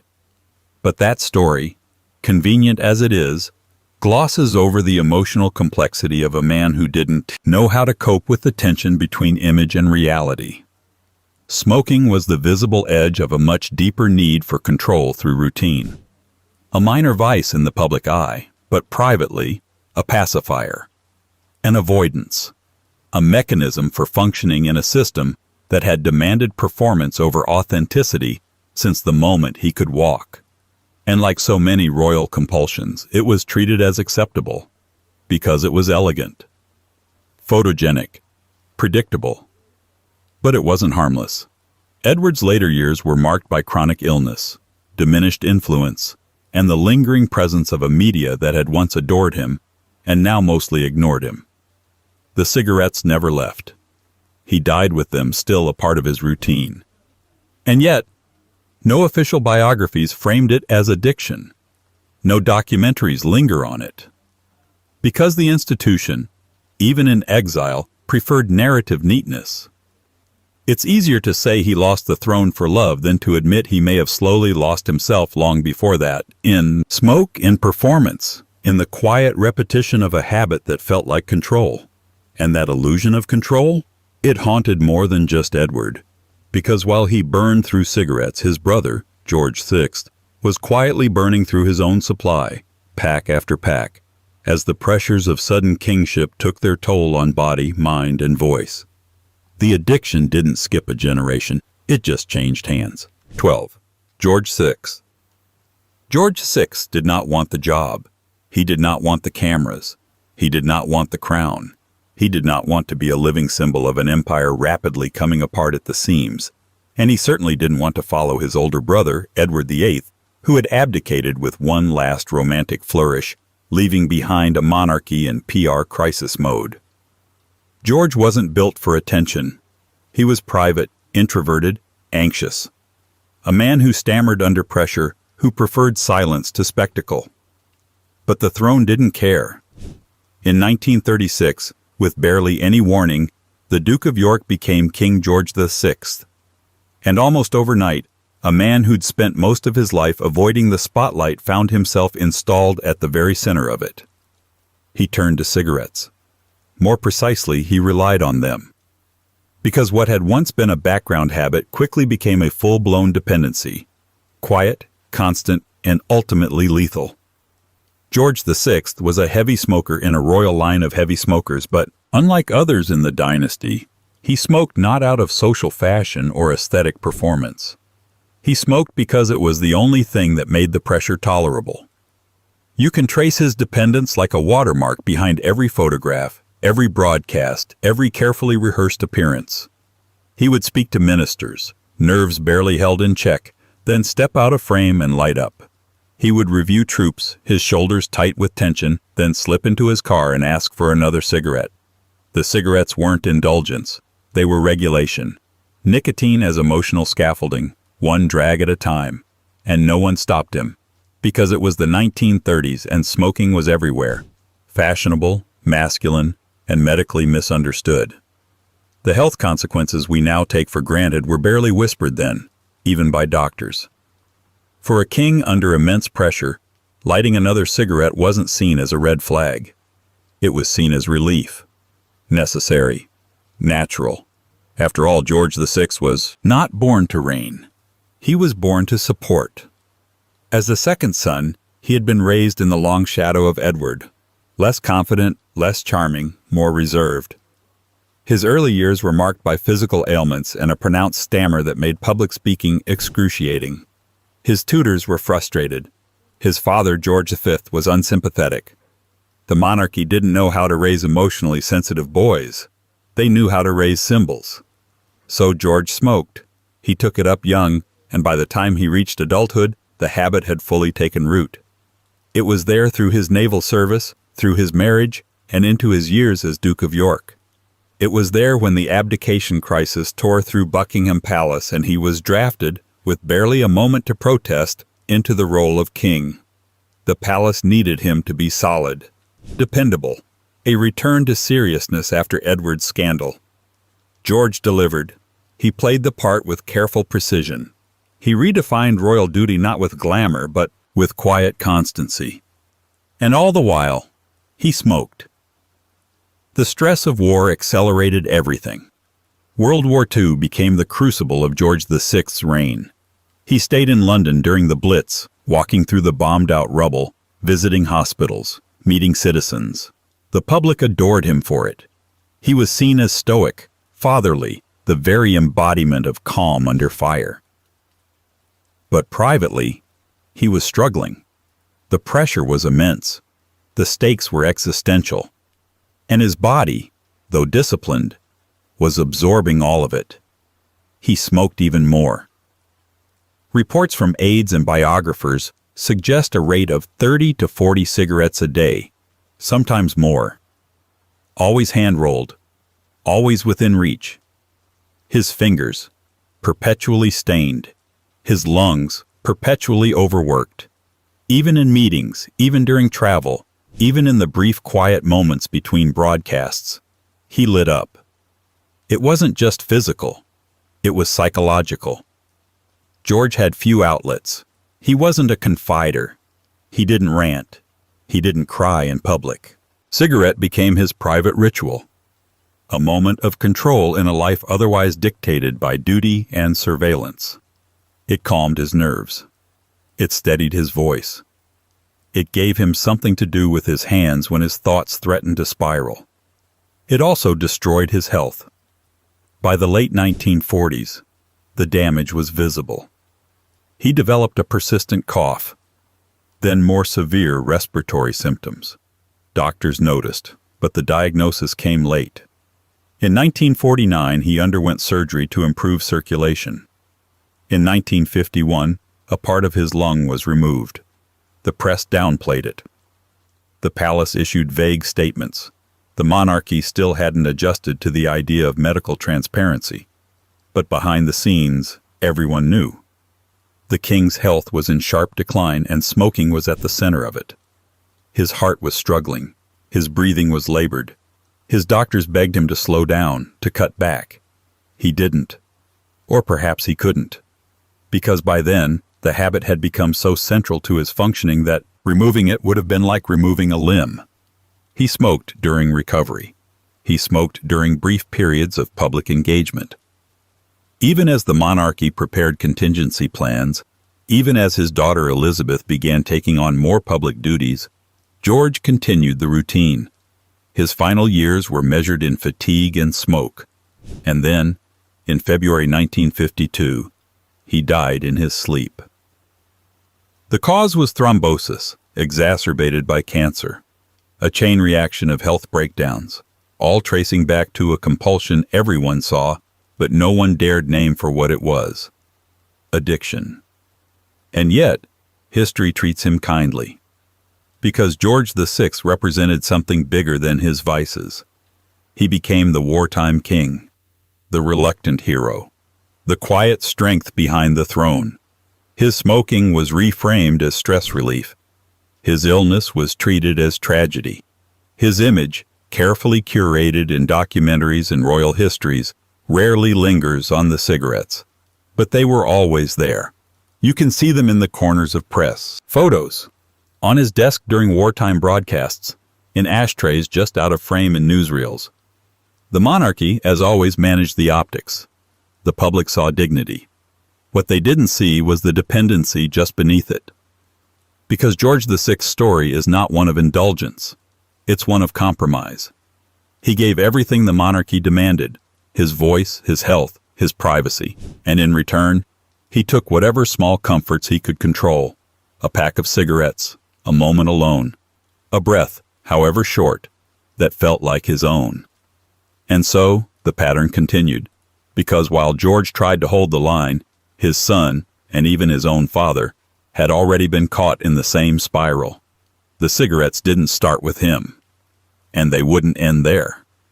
Which brings us, rather uncomfortably, to a king so associated with smoke that the air in his presence was said to be unbreathable. Edward VII is next, and with him, the royal habit became something bigger than routine. It became ritualized identity. 13. Edward VII. Edward VII did not just smoke. He embodied smoking. If George VI's cigarettes were quiet crutches behind a burdened reign, and Edward VIII's were stylish props in a life of curated rebellion, then Edward VII's were part of the royal furniture, as omnipresent as portraits and chandeliers, as expected as bow ties and monocles. Where Edward went, so did the smoke. And if it didn't go with him, he would simply stop until it did. He lit his first cigar long before he ever came near a throne. As Prince of Wales, he had decades, literal decades, of free time, public appearances, dinners, affairs, and ceremonial duties to fill. And he filled many of them with smoke. In his era, smoking was aristocratic shorthand for leisure, power, and controlled vice. Cigars, in particular, carried the weight of class. The working classes smoked cigarettes. Gentlemen smoked cigars. Edward smoked both. He was equal opportunity when it came to tobacco. Cigarettes in the morning, cigars in the afternoon and evening, pipe smoke if the mood struck him. And not one or two per day, but dozens. Estimates vary, but some contemporaries suggested upward of 20 cigars and 12 to 15 cigarettes per day during his peak years. This wasn't a passing phase or a seasonal indulgence. This was identity. If you were drawing a caricature of Edward VII in his prime, you'd sketch three things: a rounded figure in a tailored suit, a woman on one arm, and a cigar between his fingers. His friends knew. His ministers knew. Even his mother, Queen Victoria, who disapproved of nearly everything about her son, understood that tobacco was one of the few areas in which he would not yield. She had once tried to get him to reduce his intake. He politely ignored her, or, more likely, not so politely. His habit shaped the court itself. Edward surrounded himself with fellow smokers. Gentlemen's clubs, dining rooms, and drawing rooms all made allowances for the sheer volume of his intake. He was known to light a cigar mid-conversation, sometimes mid-dinner. If you objected, you were the problem, not him. At formal dinners, ashtrays were placed with the same care as cutlery. His personal attendants ensured a supply of cigars that followed him between residences. Aides had to factor tobacco breaks into scheduling. His personal physician worried and was ignored. It would be easy to say this was just the fashion of the time. And yes, smoking was wildly popular in late Victorian and Edwardian England. But Edward's relationship with tobacco went further. It wasn't casual. It was compulsive, structured into the rhythm of his day with the kind of regularity usually reserved for meals and monarchical protocol. This was a man who once delayed an important state function because his preferred brand of cigars hadn't been delivered on time. It would almost be funny if it weren't so revealing. Because behind the jovial persona, the witty, well-fed cosmopolitan prince who eventually became a king, was someone who needed ritual more than he needed responsibility. Smoking gave him that ritual. It grounded him. In the blur of engagements, scandals, dinners, and diplomatic theater, lighting a cigar was a moment of personal sovereignty, and like many royals with compulsions, Edward had learned to ritualize dependency into charm. He turned smoking into a performative behavior. Holding a cigar during meetings made him seem relaxed, unbothered, casually authoritative. Puffing during conversations gave him pacing, control, dramatic pause. It was theater, but it was also genuine. He wasn't performing the habit. He had become it. When he finally took the throne in 1901, after one of the longest apprenticeships in royal history, he was already past 60, and his lifestyle, built over decades of smoking, eating, and grand living, had left its marks. His health was poor, his breathing was irregular, his weight had ballooned, and still, he smoked. His doctors warned him. Nicotine dependence was not yet fully understood in modern terms, but the physical effects were becoming undeniable. He had chronic bronchitis. He experienced regular coughing fits. His arteries showed signs of strain, and he responded to these warnings the way Edward VII responded to most things that threatened his comfort. He ignored them, because in his mind, smoking was not the problem. Smoking was part of what kept him going. It soothed the nerves. It helped him think. It marked the hours. It was, in a sense, his therapy, one he trusted more than any actual doctor. And the court, as always, made accommodations. Even late into his reign, when health concerns grew more serious, Edward refused to cut back. His staff simply adjusted. Rooms were ventilated. Meetings shortened. His tobacco supply was regulated not in terms of health but availability. He was a king with the lung function of a chimney, and still, he insisted on lighting up. When he died in 1910, it was officially attributed to bronchitis exacerbated by heart disease. Quietly, the smoking was acknowledged as a contributing factor, though never publicly criticized. After all, this was Edward the Peacemaker, the elegant monarch who helped stabilize Europe through diplomacy, charisma, and courtly theater. It wouldn't do to dwell too much on the cloud of smoke that followed him wherever he went.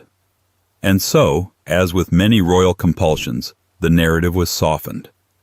The habit was reframed as culture, a distinguished vice, something befitting a man of the world. But the truth sits in the margins. Edward VII's smoking wasn't just heavy, it was relentless. He didn't moderate. He didn't slow. He organized his life around the habit, and when doctors began to push for moderation, he declined with a royal shrug.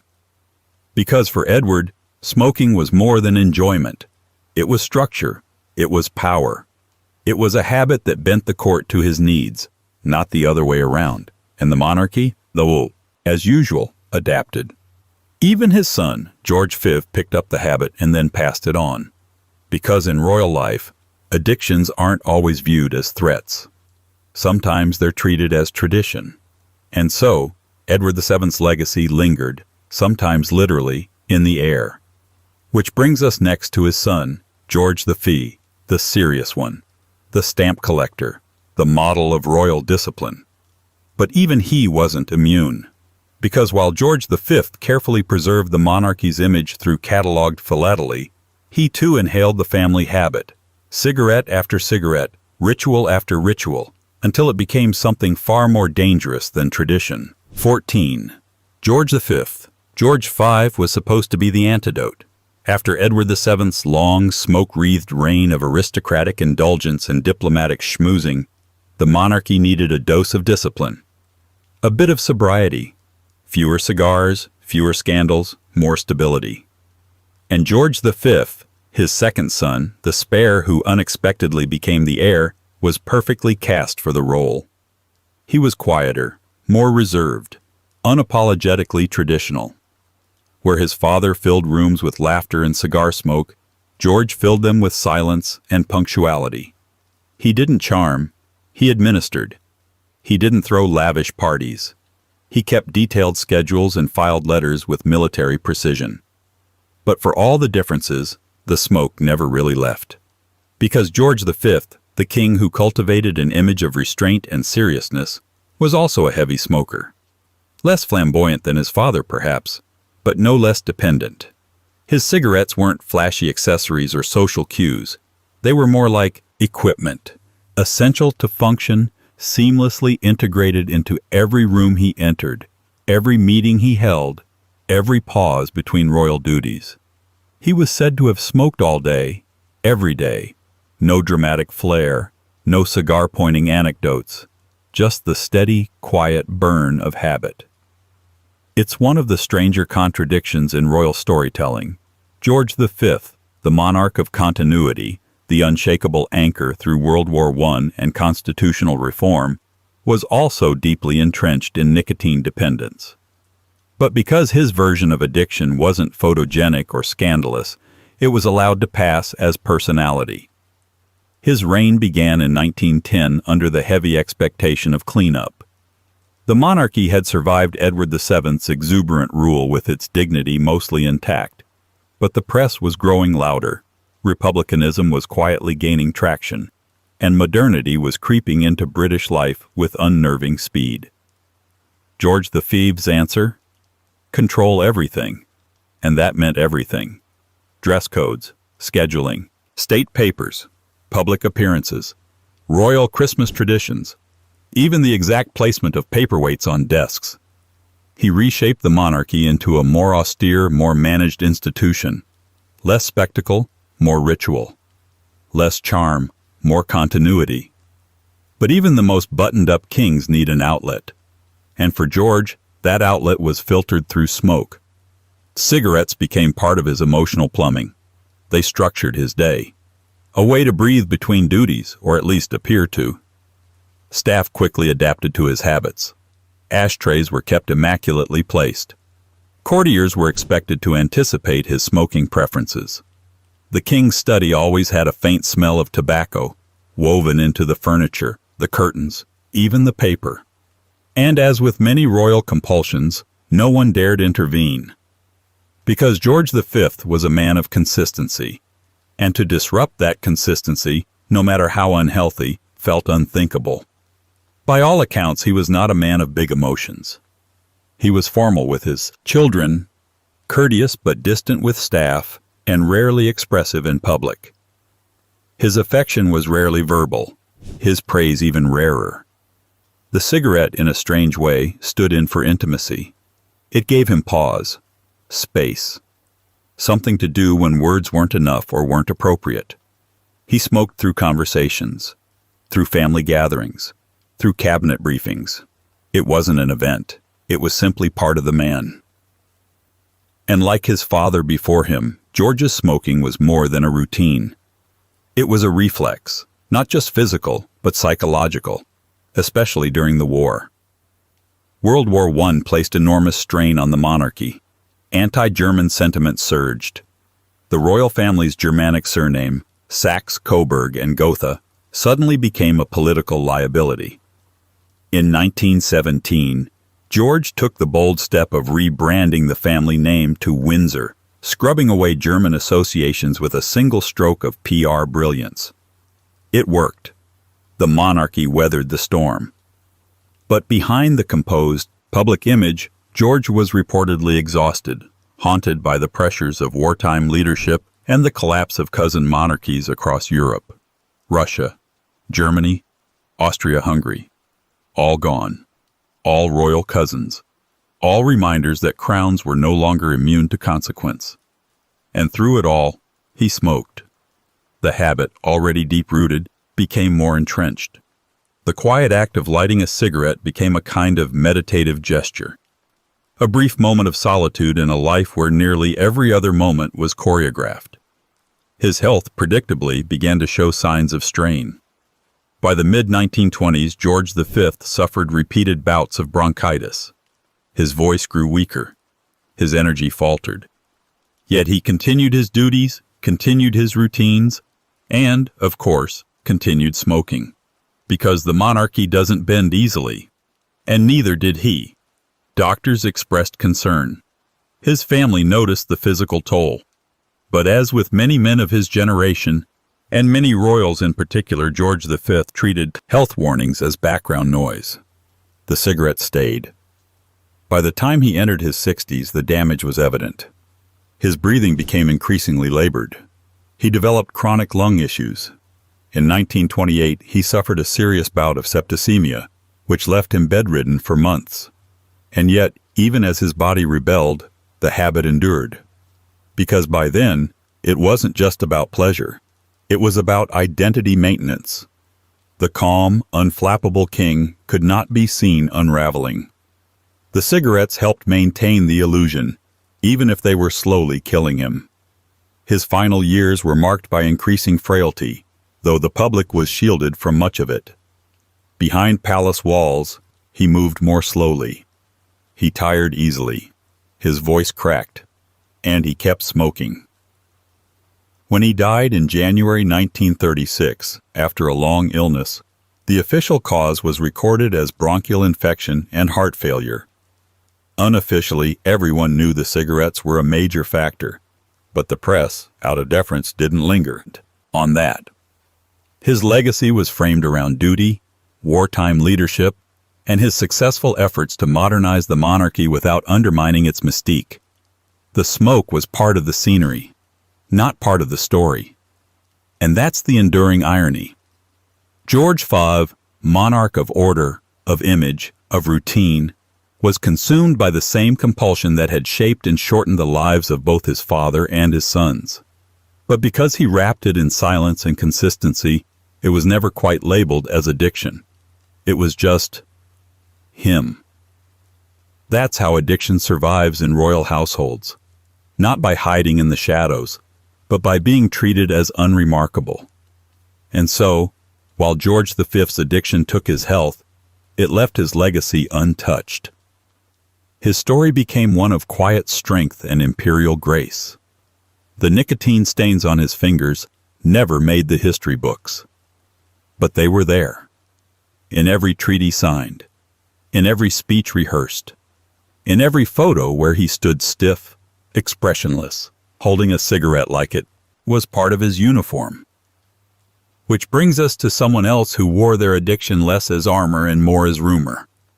A royal whose struggle with drugs became the stuff of whispered legend, half-truth, and enduring speculation. Let's talk about Prince George, Duke of Kent, and the secret history of a royal who may have danced too close to the edge. 15. Prince George, Duke of Kent. Prince George, Duke of Kent, was the royal who didn't fit the mold, not because he tried to overthrow the government or rewrite the Constitution, or sell family jewels for fast cars. He didn't need to. His scandal wasn't about treason. It was about rumor. A swirl of whispered addiction, whispered relationships, whispered breakdowns, none of which ever stuck firmly enough to enter official record, and all of which stuck just enough to never really go away. He was the fourth son of King George V. Born in 1902, he was royal, yes, but not burdened by the immediate expectation of the throne. And unlike his father or elder brothers, George didn't seem particularly interested in tradition. Where others obeyed, he wandered. Where others stiffened, he relaxed. He was strikingly good-looking, unusually fashionable, and conspicuously cosmopolitan for a royal in the early 20th century. In photographs, he looked more like a movie star than a duke. He spoke multiple languages. He partied with aristocrats and artists. He had a weakness for uniforms that actually fit. And while his siblings carved out lives defined by duty and discomfort, George appeared to enjoy himself, perhaps a bit too much, because behind the polished exterior and effortless charm was a reputation that, even by royal standards, veered into troubled territory. Not officially, of course, but quietly, persistently. At the center of it all was the rumor of drug addiction. Let's be clear, no royal biography, palace archive, or official statement ever confirmed that Prince George was addicted to anything. But that's precisely what makes the whispers so powerful. The lack of evidence didn't erase the claim. It made it more intriguing, more dangerous. The vacuum of proof allowed speculation to flourish, and by the mid-20th century, speculation had grown into a shadow narrative. The most common allegation? That Prince George developed a dependence on morphine and cocaine in the interwar years, first recreationally, then compulsively. And the sources for this rumor? Scattered. Some came from memoirs by people who knew him, some from journalists repeating hearsay, some from later historians trying to piece together a personality that never quite added up. One biographer described the rumor as persistent, and that's the most accurate word we have. Persistent, unverified, never confirmed, never fully denied. The palace, naturally, remained silent. Addiction was not a subject for public consumption, especially not in royal circles. Acknowledging it would have meant admitting that royal blood offered no protection from the same struggles faced by ordinary people. That would have shattered the illusion. But the illusion had already cracked, because George didn't just fraternize with elites. He moved in circles that made the monarchy deeply uncomfortable. Actors, musicians, artists, intellectuals, people who smoked more than cigarettes, people who drank more than tea. He was seen at clubs where discretion was the currency. He attended private events where boundaries blurred and the air was thick with more than smoke. He was also known to disappear for stretches, unexplained absences from royal life, breaks that didn't fit into any official schedule. Some said it was health. Others whispered rehab, in the way people do when they don't want to say the word directly. Again, no records exist. But the pattern was suspicious. He was present, then absent. Active, then suddenly removed. He would return to public life as if nothing had happened, smiling, dressed impeccably, unbothered. But beneath that polished exterior, many suspected chaos.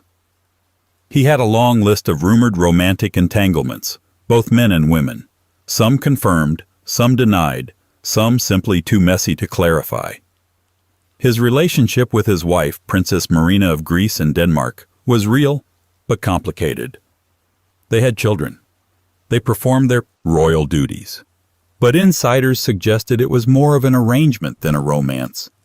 Meanwhile, the whispers kept circulating that George was unstable, emotionally volatile, reliant on substances to maintain his carefully constructed composure. Even if none of it was technically proven, the rumor itself became part of his identity.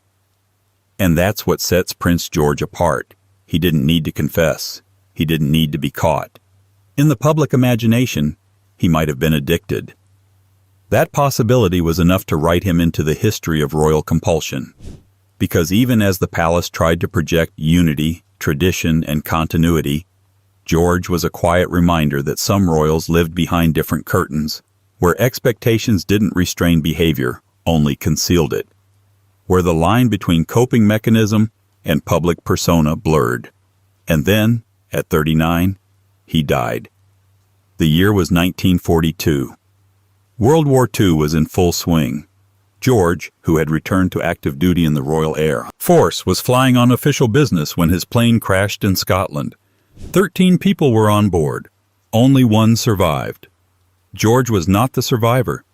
The official report blamed the crash on poor visibility and navigation errors. The tragedy was framed as a wartime sacrifice, deeply mourned, patriotically framed. But even in death, the whispers didn't stop. Some said he shouldn't have been on the flight, that he wasn't fit to fly, that the trip had been unnecessary, that his presence was unexplained. Others speculated about the survivor. Why had he made it? What had he seen? What hadn't he said? The conspiracy theories are speculative and mostly unverifiable, but they tell us something.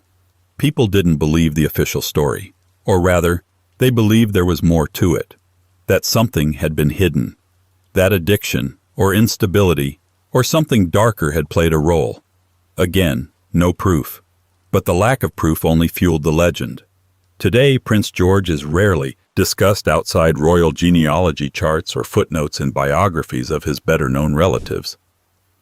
But when he is mentioned, it's almost always with a cloud of speculation.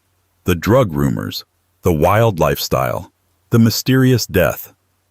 He represents something we rarely see so clearly in royal history, a life that didn't fit the script, and so was quietly trimmed from the official narrative. A royal whose compulsion, whatever form it took, didn't become scandal, but instead dissolved into the mist of half-acknowledged legacy. And that, perhaps, is what makes his story so unsettling. Because not all addictions come with consequences that history can cleanly record. Sometimes they exist in the spaces between certainty, between fact and myth, between the official version and the one people can't stop retelling. Which brings us to someone who also lived in that in-between space, not in addiction to substances, but in an obsession so public and yet so private it reshaped her entire life. Because Queen Victoria wasn't addicted to vice, she was addicted to mourning. 16. Queen Victoria. Queen Victoria wore black for 40 years. She wasn't in mourning for a nation. She wasn't attending a string of funerals. She wasn't adhering to a temporary court custom. She was grieving one man, her husband, Prince Albert. And not just grieving him, she was inhabiting that grief, wearing it, living it, refusing to let it pass. What began as mourning became a compulsion. Prince Albert died in 1861, unexpectedly and young, after a short illness that devastated Victoria beyond what anyone around her could fully grasp. The Queen, already prone to intense emotional attachments, didn't just retreat. She constructed a new life, a new identity, around her loss. And for the remaining 40 years of her reign, she made mourning not just a phase but a permanent condition. There are countless royal mourning periods in history. Kings and queens have always grieved spouses, children, dynasties. But Queen Victoria's grief didn't fade with time. It intensified. It formalized. It became ritualistic. Her mourning was so total, so codified, that it reshaped the court, the monarchy, and even the visual culture of an entire empire. Black dresses, black veils, jet jewelry, dark rooms, thick curtains. Silence in the halls. Servants instructed to lay out Albert's clothes each morning, as if he might return. Meals left untouched at his place. Private notes left for a man no longer alive. She didn't just love him. She institutionalized his absence. To the outside world, this may have appeared as extreme devotion, a queen so loyal to her late husband that she refused to let go. But from inside the palace, the pattern was less romantic, more ritualistic, more unmovable, more compulsive. The court initially respected the mourning period. After all, Victoria and Albert had been deeply close. Their marriage, though politically arranged, had grown into a genuine partnership. Albert had acted as her advisor, her confidant, her moral compass. His loss was destabilizing. And a few years of grief were understandable. But then the years became a decade, and then two. And still she wore black. Still she refused to appear in public. Still she pushed ministers away and retreated into correspondence and memory. Still she described herself as half alive. This was not the standard mourning process. It was a new life, structured entirely around what was no longer there. The monarchy became a house of shadows, ruled by a woman who existed in emotional stasis. Politicians grew restless. Public patience wore thin. Newspapers began asking difficult questions. Where is the queen? Why is she not attending public events? Why are ministers traveling to her instead of the other way around? For a sovereign, visibility is power. Presence is reassurance. But Victoria wasn't interested in public reassurance. She was interested in privacy. Not just privacy of the body, but of the soul. She was consumed. And still, the court adapted. Black became the court dress code. Events were toned down. Portraits were adjusted. Victoria refused to sit for official paintings that showed her smiling. No color, no light, no symbolism of rebirth. Her children worried. Her ministers fumed. But no one could change her. What makes this more than just a psychological footnote is how Victoria's mourning spread outward, how it restructured an entire national identity. Victorian mourning culture became a thing of legend. Rules about what color to wear and when, how long to grieve a parent, a spouse, a sibling, how to decorate a home in bereavement, which materials were morally appropriate. Jet, not diamonds. But these rules didn't appear from nowhere. They were modeled directly on Victoria's own rituals. She didn't just grieve. She created a new genre of monarchy, one rooted in absence, memory, and soft-spoken permanence. And it worked. For a while, public sympathy deepened. People admired her loyalty. Statues of Albert were erected across the empire. Royal mourning became fashionable. An entire industry emerged around the aesthetics of grief. Mourning attire, mourning portraits, mourning jewelry. To mourn like the Queen was to signal moral seriousness, emotional fidelity, devotion that knew no limit. But at what cost? Victoria's fixation with grief had consequences beyond wardrobe. For decades, she resisted returning fully to ceremonial duties. Major state events were delegated, speeches shortened, appearances rare. She remained the figurehead, but often in absentia. Parliament continued, the crown endured, but the monarchy, as a visible, dynamic institution, became more symbolic than functional. And within the palace, the emotional climate froze. Her children, many of whom would go on to rule or marry into other European royal families, grew up under the long shadow of loss ritualized as lifestyle. Some tried to pull her back into public life. Others stopped trying. Only slowly, with time, did she begin to re-emerge. The later years of her reign saw a soft return to visibility. Jubilee celebrations, processions, speeches. But even then, the black never left. Her wardrobe remained dark, her moods often low.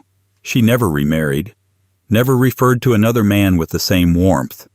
Even portraits of her in old age show her dressed as if the funeral was just yesterday.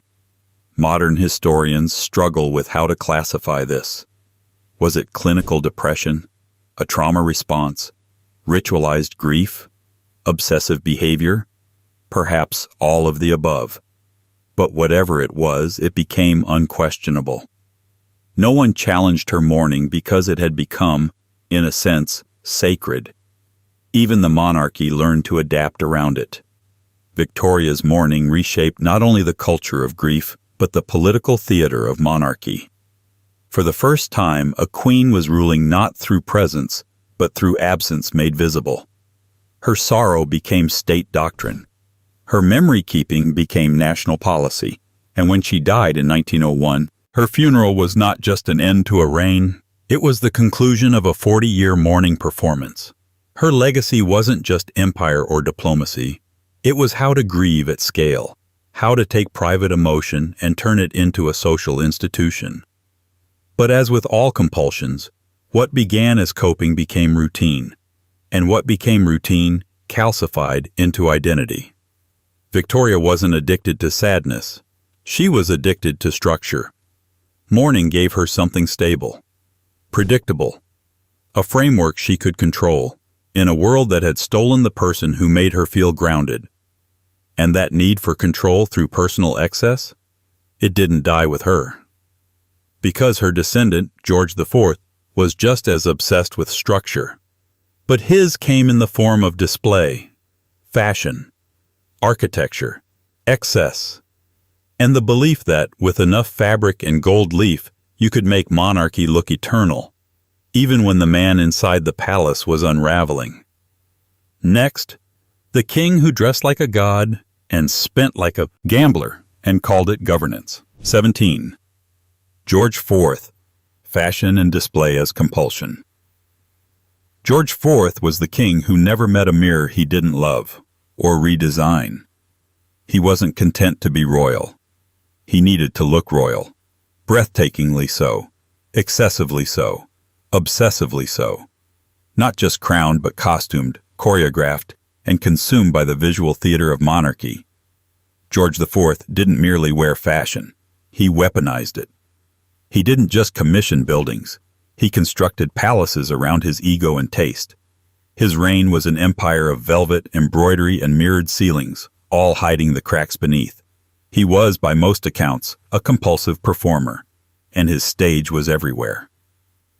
Born in 1762, George came of age in an era obsessed with surface, powdered wigs, gilded interiors, aristocratic posture.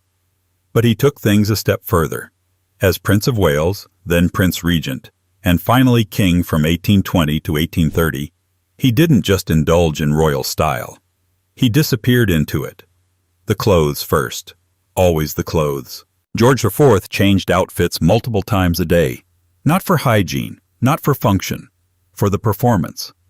His wardrobes were vast, curated down to the button. He spent exorbitant sums on silks, embroidery, imported fabrics, military-style dress uniforms for occasions that were not remotely military. A French tailor was summoned to ensure his waistcoats had just the right angle of arrogance. His boots were polished obsessively. His accessories, often jeweled, often unnecessary, were ordered in bulk. He wasn't dressing for others. He was dressing to maintain a fantasy, one that required precise visual continuity, that the monarch was always composed, adorned, and untouched by the messiness of real life. George IV's public presence was like an oil painting in motion, rich, static, and impossible to correct without starting over. But his obsession with display wasn't limited to his person. It infected his entire environment. Enter the Brighton Pavilion. This was not a modest royal residence. It was a fever dream of domes, minarets, Chinese wallpapers, dragon chandeliers, and surreal aesthetic collisions. The pavilion was Orientalist fantasy turned into architecture, part pleasure palace, part ego temple. It was designed to impress, confuse, seduce, and overwhelm, and it succeeded on all counts. George didn't just build buildings, he curated worlds. Every room reflected a new facet of his identity as he wished it to be seen. Exotic, regal, commanding, unique. Nothing about the pavilion suggested moderation or necessity. Everything screamed, "You are inside the mind of someone who has never been told no." Of course, all this cost money, a lot of it. By the time George IV ascended to the throne, he was deeply, spectacularly in debt. Over £600,000 by some estimates, tens of millions in today's terms. Parliament reluctantly paid off much of it in exchange for political favors. The public grumbled. Satirists mocked him relentlessly, painting him as a corpulent peacock bleeding the treasury dry. But the king continued, undeterred. To him, appearance was not indulgence, it was necessity, because without his elaborate stage, he had nothing else. Privately, George was miserable. He struggled with health issues, obesity, gout, depression. His relationships were chaotic and strained. He married out of obligation and maintained a series of affairs that generated scandal without satisfaction. He drank heavily. He withdrew socially. And yet, the one thing that never faltered, never dimmed, was the performance. He appeared in ceremonial dress long past the point of comfort. He demanded the construction of new rooms for new wardrobes. He commissioned self-portraits, flattering ones, carefully positioned throughout his homes. As his body deteriorated, he leaned harder into tailoring and illusion. Corsets, layers, sashes. He once wore a military uniform so tight he nearly passed out from restricted breathing. He didn't care. Silhouette mattered more than the lungs inside it. His obsession with visual control extended to painting and portraiture. Artists were hired, fired, rehired, based on how well they could lie with a brush. George wanted to be portrayed as larger than life, not in the metaphorical sense, in the literal, canvas-dominating sense. His official portraits depict a man not plagued by self-doubt or health problems, but a monarch in golden armor, gazing down at you as if carved from legacy itself. It was a lie, and everyone knew it. But the monarchy leaned into the lie, because George IV had figured out something dangerous and effective. If you can't rule with dignity, you can still dazzle. His reign may have been politically fragile and publicly ridiculed, but the stagecraft was immaculate. And in a strange way, the monarchy survived because of it. Despite his reputation for vanity and excess, George IV helped cement royal image-making as a political tool. His compulsive commitment to appearance wasn't a distraction, it was a blueprint. Future royals, particularly in the media age, would rely on the same tactics: the costume, the photo op, the setting, the symbolic gesture. George wasn't the first to do it, but he was the first to do it as a full-time occupation. So was it addiction? Was it compulsion? Modern psychologists might label it as a form of narcissistic behavior, a craving for control through aesthetics. Historians prefer terms like ornamental kingship. But whatever you call it, it was real, and it was relentless.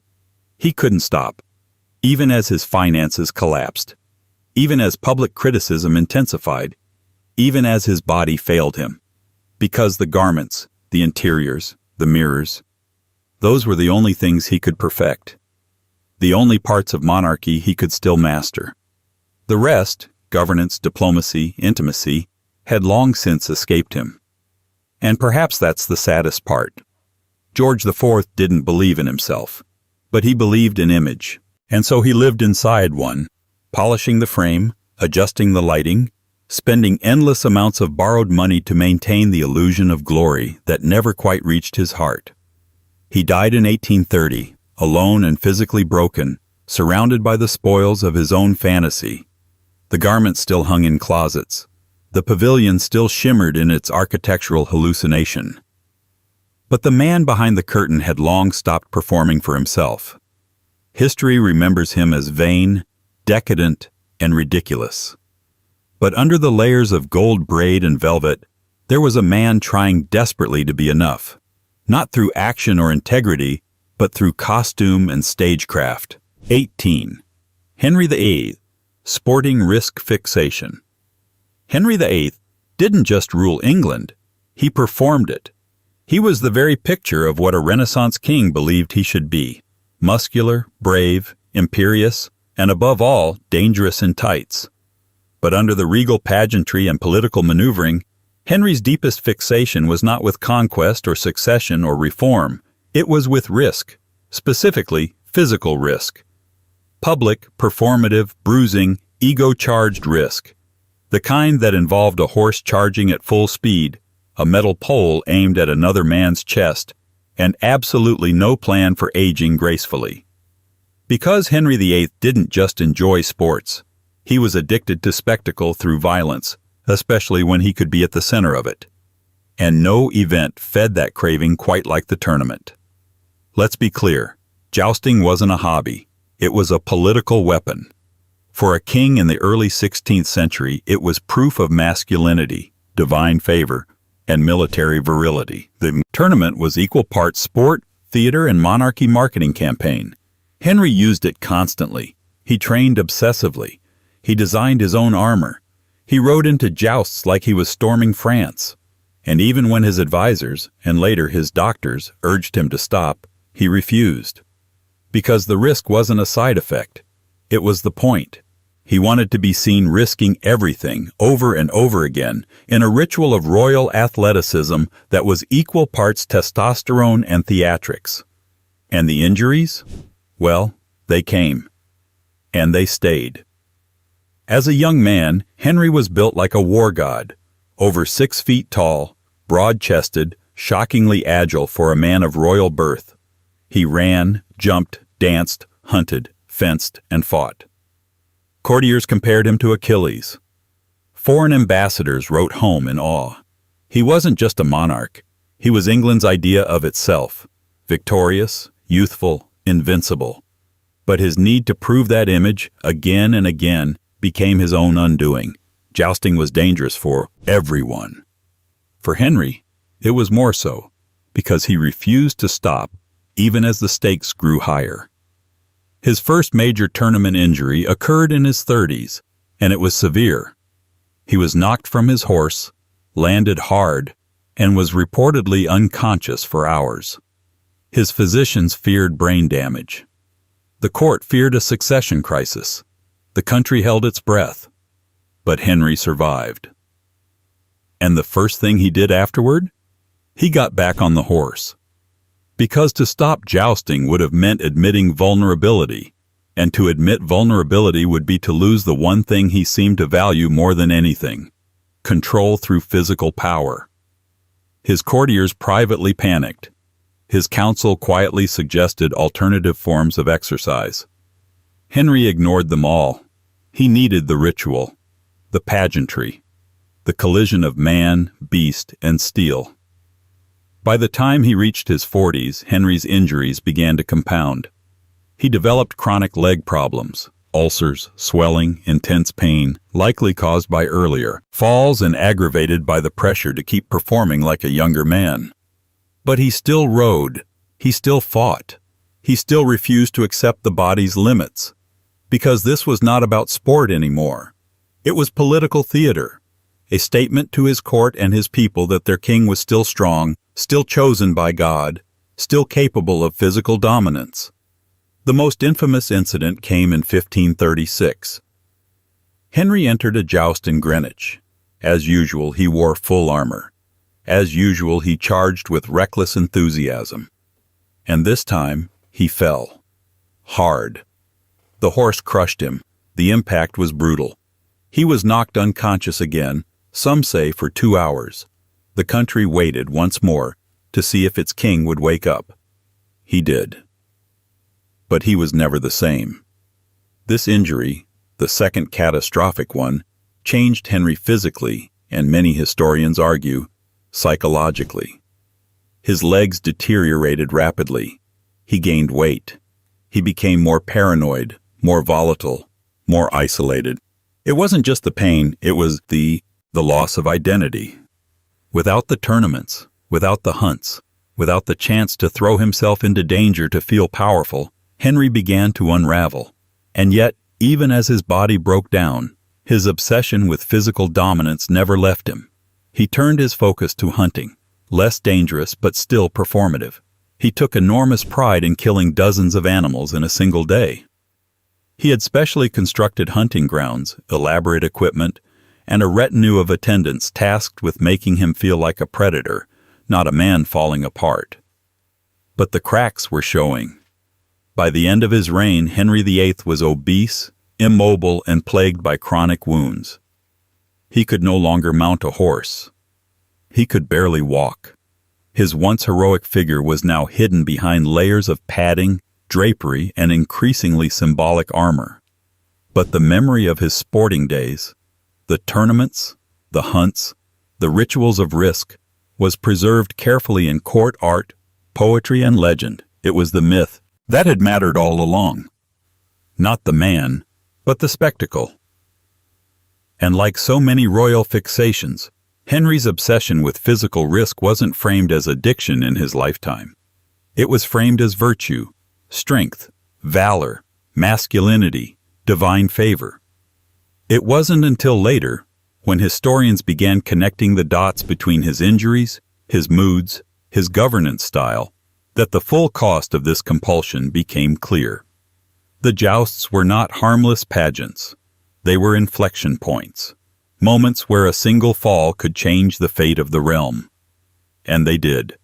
The Henry who dissolved monasteries, beheaded wives, and threatened foreign powers, was also the Henry who couldn't stop hurling himself into violent games that endangered his life and throne. And the monarchy absorbed it all because the image mattered more than the risk. Because in the end, Henry VIII's body was a battlefield, one he decorated like a tournament field and sacrificed like a pawn. And that obsession, risk dressed as ritual, didn't die with him. It simply changed form. Which brings us to another royal who couldn't resist turning his surroundings into a kind of clockwork theater. A man so fascinated with time, he filled his palace with chiming reminders that it was always running out. Next, Charles II and the monarchy's strangest obsession with alchemy, laboratories, and a household full of clocks. 19. Charles II. Obsession with alchemy, laboratories, and clocks. Charles II wasn't supposed to be a king. He was supposed to be a cautionary tale. Born in 1630, he watched his father, Charles I, lose not just his crown but his head, cut off in public by men who had decided monarchy itself was obsolete. For 11 years, England existed without a king. No palace, no scepter, no divine right. Just Oliver Cromwell and a parliament that proved monarchy could be replaced, if not entirely erased. So when Charles II returned from exile in 1660 during the Restoration, it wasn't with a sense of triumph. It was with an awareness of fragility. The monarchy had been resurrected, yes, but the scars were fresh. And Charles, unlike his ancestors, understood that kingship wasn't guaranteed. It had to be maintained, cultivated, reinvented. Which may be why, instead of devoting his energy to wars or religious zealotry, Charles became obsessed with science. But not the science we think of today, no sterile labs or peer-reviewed journals. Charles's brand of science was stranger, older, shadowed by incense and gold leaf manuscripts. It was alchemy. The king became fixated on unlocking the secrets of nature, not for curiosity's sake, but because he believed, perhaps rightly, that the ability to control natural forces could be the next form of royal power. He poured resources into laboratories, commissioned scientists, surrounded himself with thinkers and tinkerers. He became the patron of the newly founded Royal Society, an institution that would go on to define Enlightenment science. But in Charles's time, it still had one foot in mysticism. He wanted to find the philosopher's stone. Not metaphorically, literally. He employed alchemists, funded experiments, kept private chambers stocked with arcane tools, chemicals, and manuscripts. There are records of Charles personally engaging in chemical experiments, mixing metals, burning compounds, taking notes. Some accounts say he dabbled in medical alchemy, seeking universal cures. Others suggest he was trying to manipulate time itself, or at least measure it with a kind of obsessive precision. Which brings us to the clocks. Charles II wasn't just interested in timekeeping, he was fixated on it. His palaces, particularly Whitehall, became saturated with clocks. Big ones, small ones, decorative ones, experimental ones. Some chimed, some ticked softly. Some tracked lunar cycles or planetary positions, and they were everywhere. Visitors to the royal apartments noted the constant sound. Clicks, tocks, chimes, hourly bells. It was said you couldn't stand in any room of Charles's private residence without hearing at least one clock ticking. At night, attendants complained the noise was so relentless they couldn't sleep. Servants whispered that the king's obsession had turned his palace into a mechanical echo chamber. This wasn't normal behavior. Even in an age when clocks were prestige items, Charles's collection was excessive. Decorative? Yes, but also deliberate. He tracked time with ritualistic intensity, as if to remind himself, constantly, how little of it he had. And that makes sense. He was a Restoration monarch. His entire reign was a reminder that monarchy could disappear. Time for Charles wasn't just a measurement, it was a threat, a ghost ticking in the background of every decision. The irony is that, while Charles surrounded himself with the trappings of order, measured minutes, scientific instruments, chemical balance. His actual rule was deeply chaotic. His court was notorious for its excess: parties, mistresses, theatrical performances, midnight feasts. While his predecessors ruled with the Bible and sword, Charles ruled with wit and indulgence. He was called the Merry Monarch, not because he was especially benevolent, but because he understood that performance was survival. If he couldn't be feared like his father, he would be adored, or at least entertained. But beneath the surface, he never stopped trying to unlock the machinery of reality. His patronage of the Royal Society wasn't just fashionable. It was strategic. He believed that science could stabilize monarchy, that rationality could do what religion and politics had failed to achieve: control.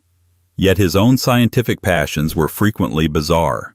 He once kept a private laboratory under the palace, where he conducted experiments late at night. There are stories of him mixing tinctures, experimenting with poisons, testing out cures on animals, and, reportedly, occasionally on condemned prisoners. These accounts are often second-hand and blurry, passed down through court gossip and posthumous biography, but they paint a consistent picture: a king who sought truth not through scripture, but through combustion and curiosity. Why? What was he looking for? Immortality? Control? A way to stay ahead of his enemies? Or maybe just meaning, the kind that can be measured with a pendulum or isolated in a flask. His obsession with time and transformation had a melancholic edge. Charles had no legitimate heirs. His many children, acknowledged and unacknowledged, were born of mistresses, not queens.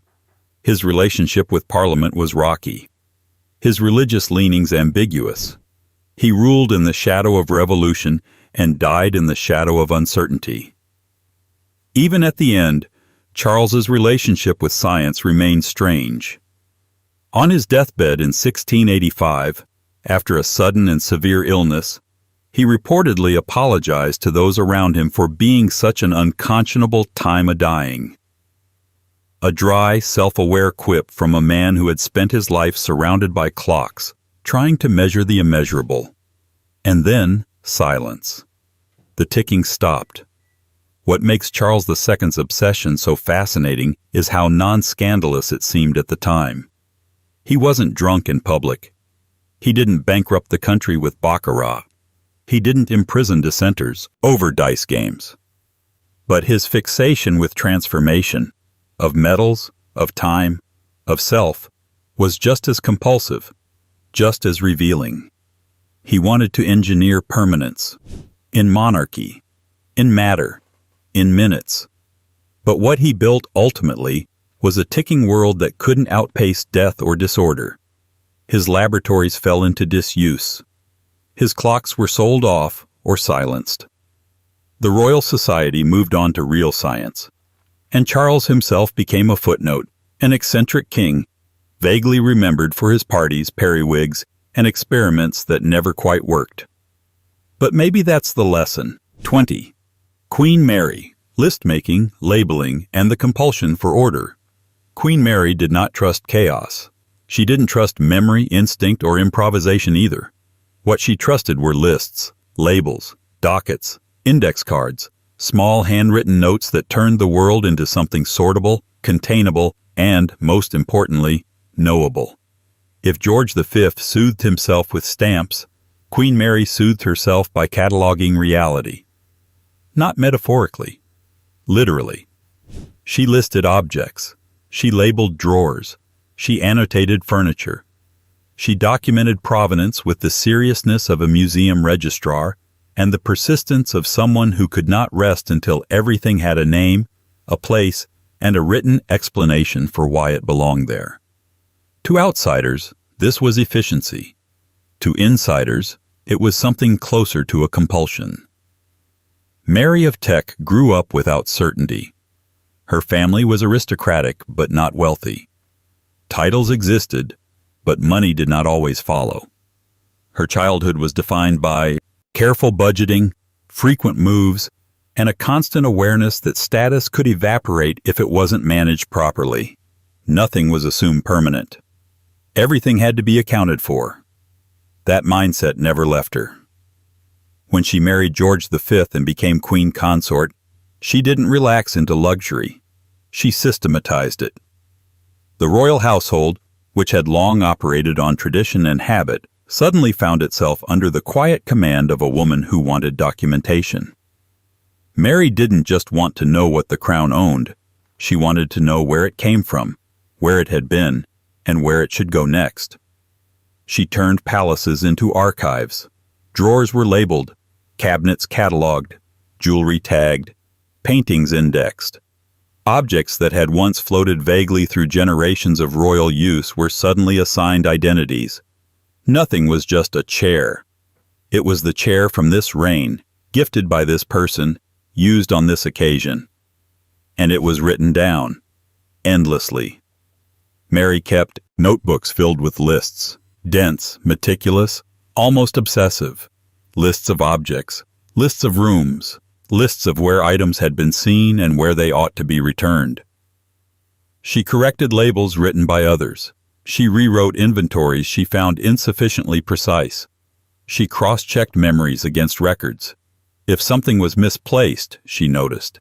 If something went missing, she remembered. This wasn't mere tidiness, it was cognitive order. Biographers who had access to her papers noticed a pattern. Mary seemed calmer when things were documented, when objects were named, when uncertainty was replaced by ink. One historian remarked that she treated the royal collection not as decoration, but as a moral responsibility, as if disorder itself were a threat to monarchy. And in her lifetime, that belief made sense.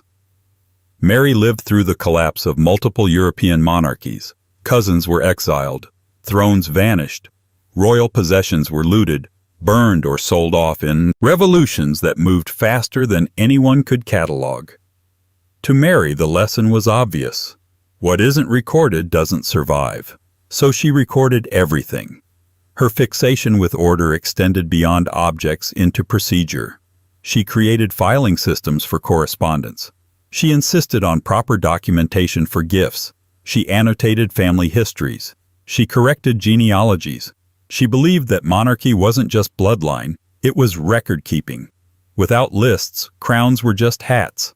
The palace tolerated this because it was useful. Her systematization professionalized royal households.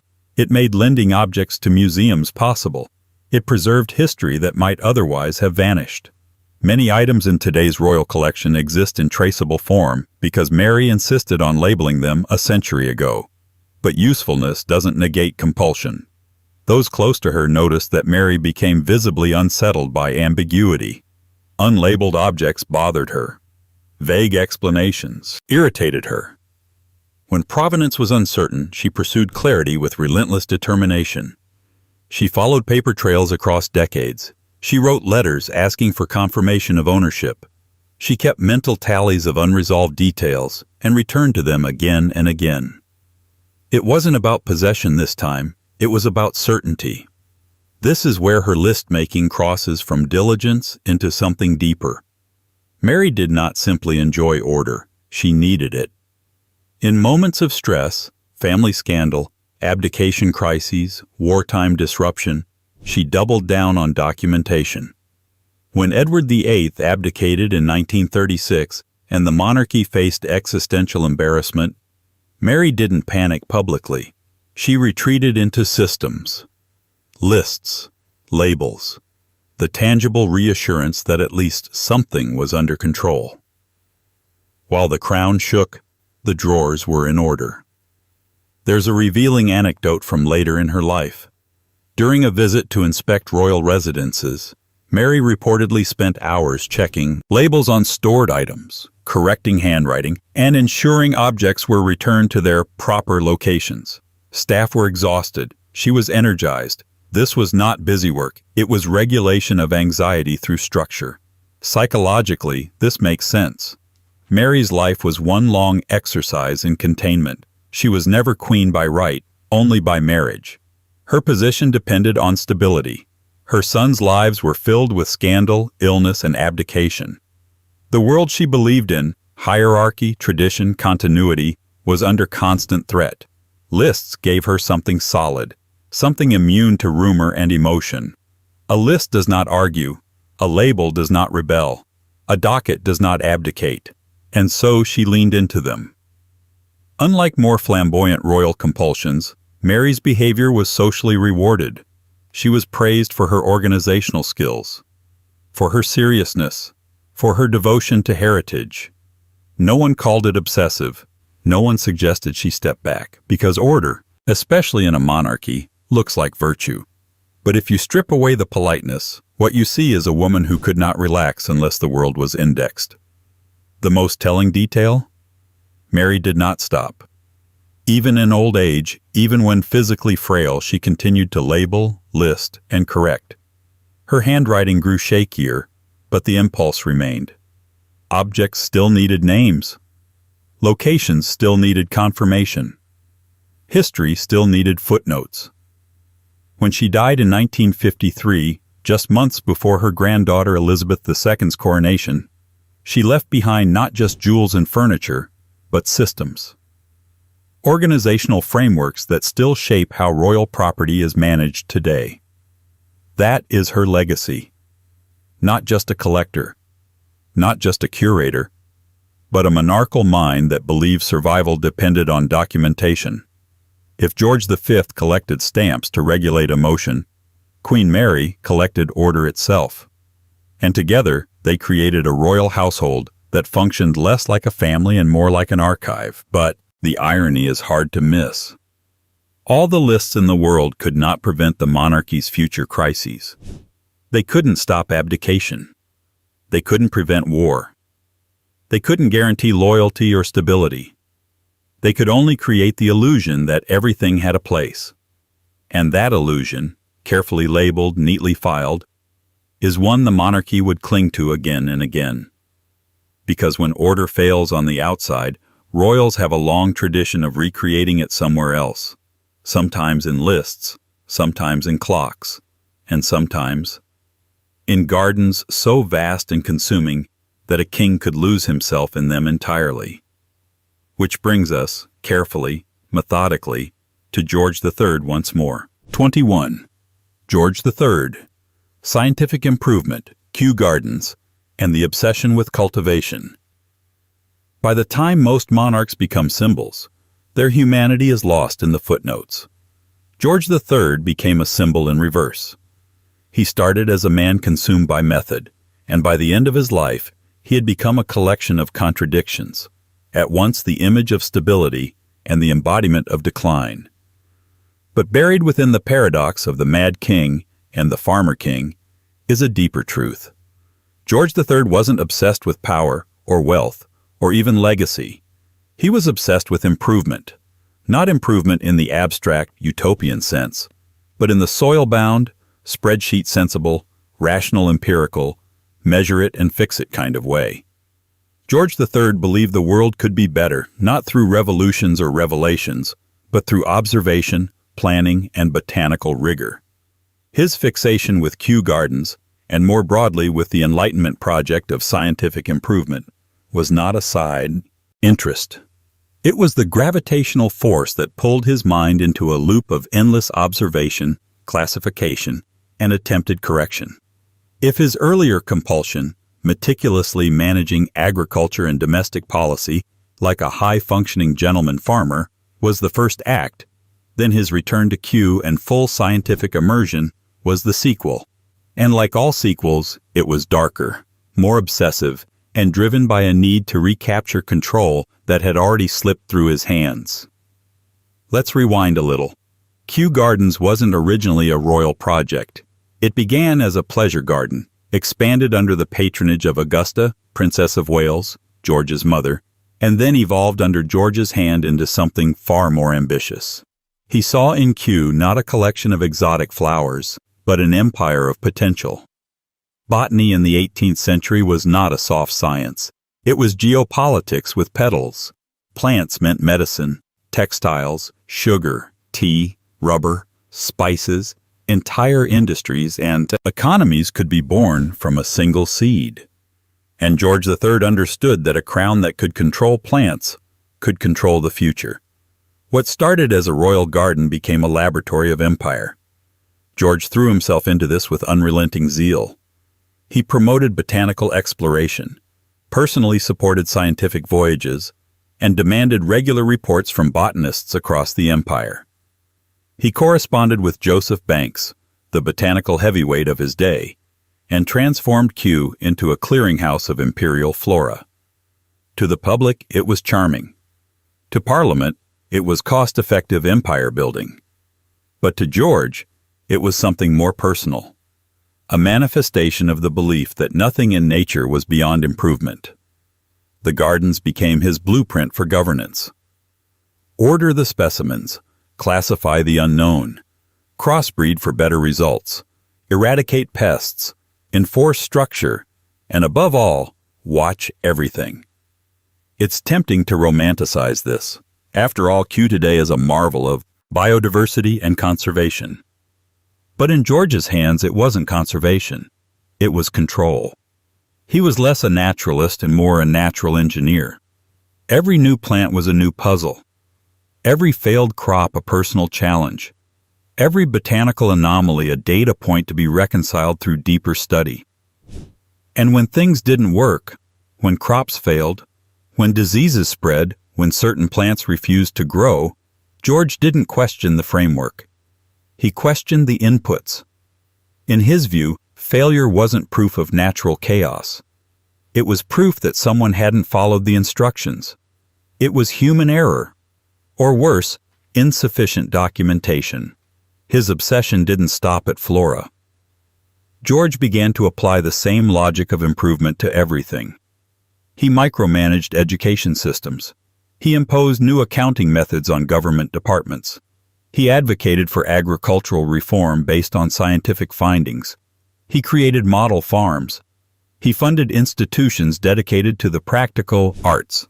He wanted factories to be cleaner, tools to be standardized, and calendars to be more accurate. He was, in every way, a monarch of systems. But systems break down when the inputs refuse to behave. And eventually, George III's own mind became the biggest outlier in his equation. Because what happens when the king who wants to control nature finds his own nature uncontrollable? During the periodic mental health episodes that plagued him, one thing kept surfacing: his obsession with agricultural and scientific data. Witnesses described long rants about crop yields, rambling lectures on animal breeding, recitations of plant names, and impassioned monologues about botanical order. It wasn't the content that disturbed them. It was the intensity, the speed, the inflexibility. The garden, once a symbol of rational leadership, became a metaphor for his spiraling mind. Structured, beautiful, but too carefully tended, too densely planted, too sensitive to change. There's a moment described in historical accounts that seems almost too poetic to be true.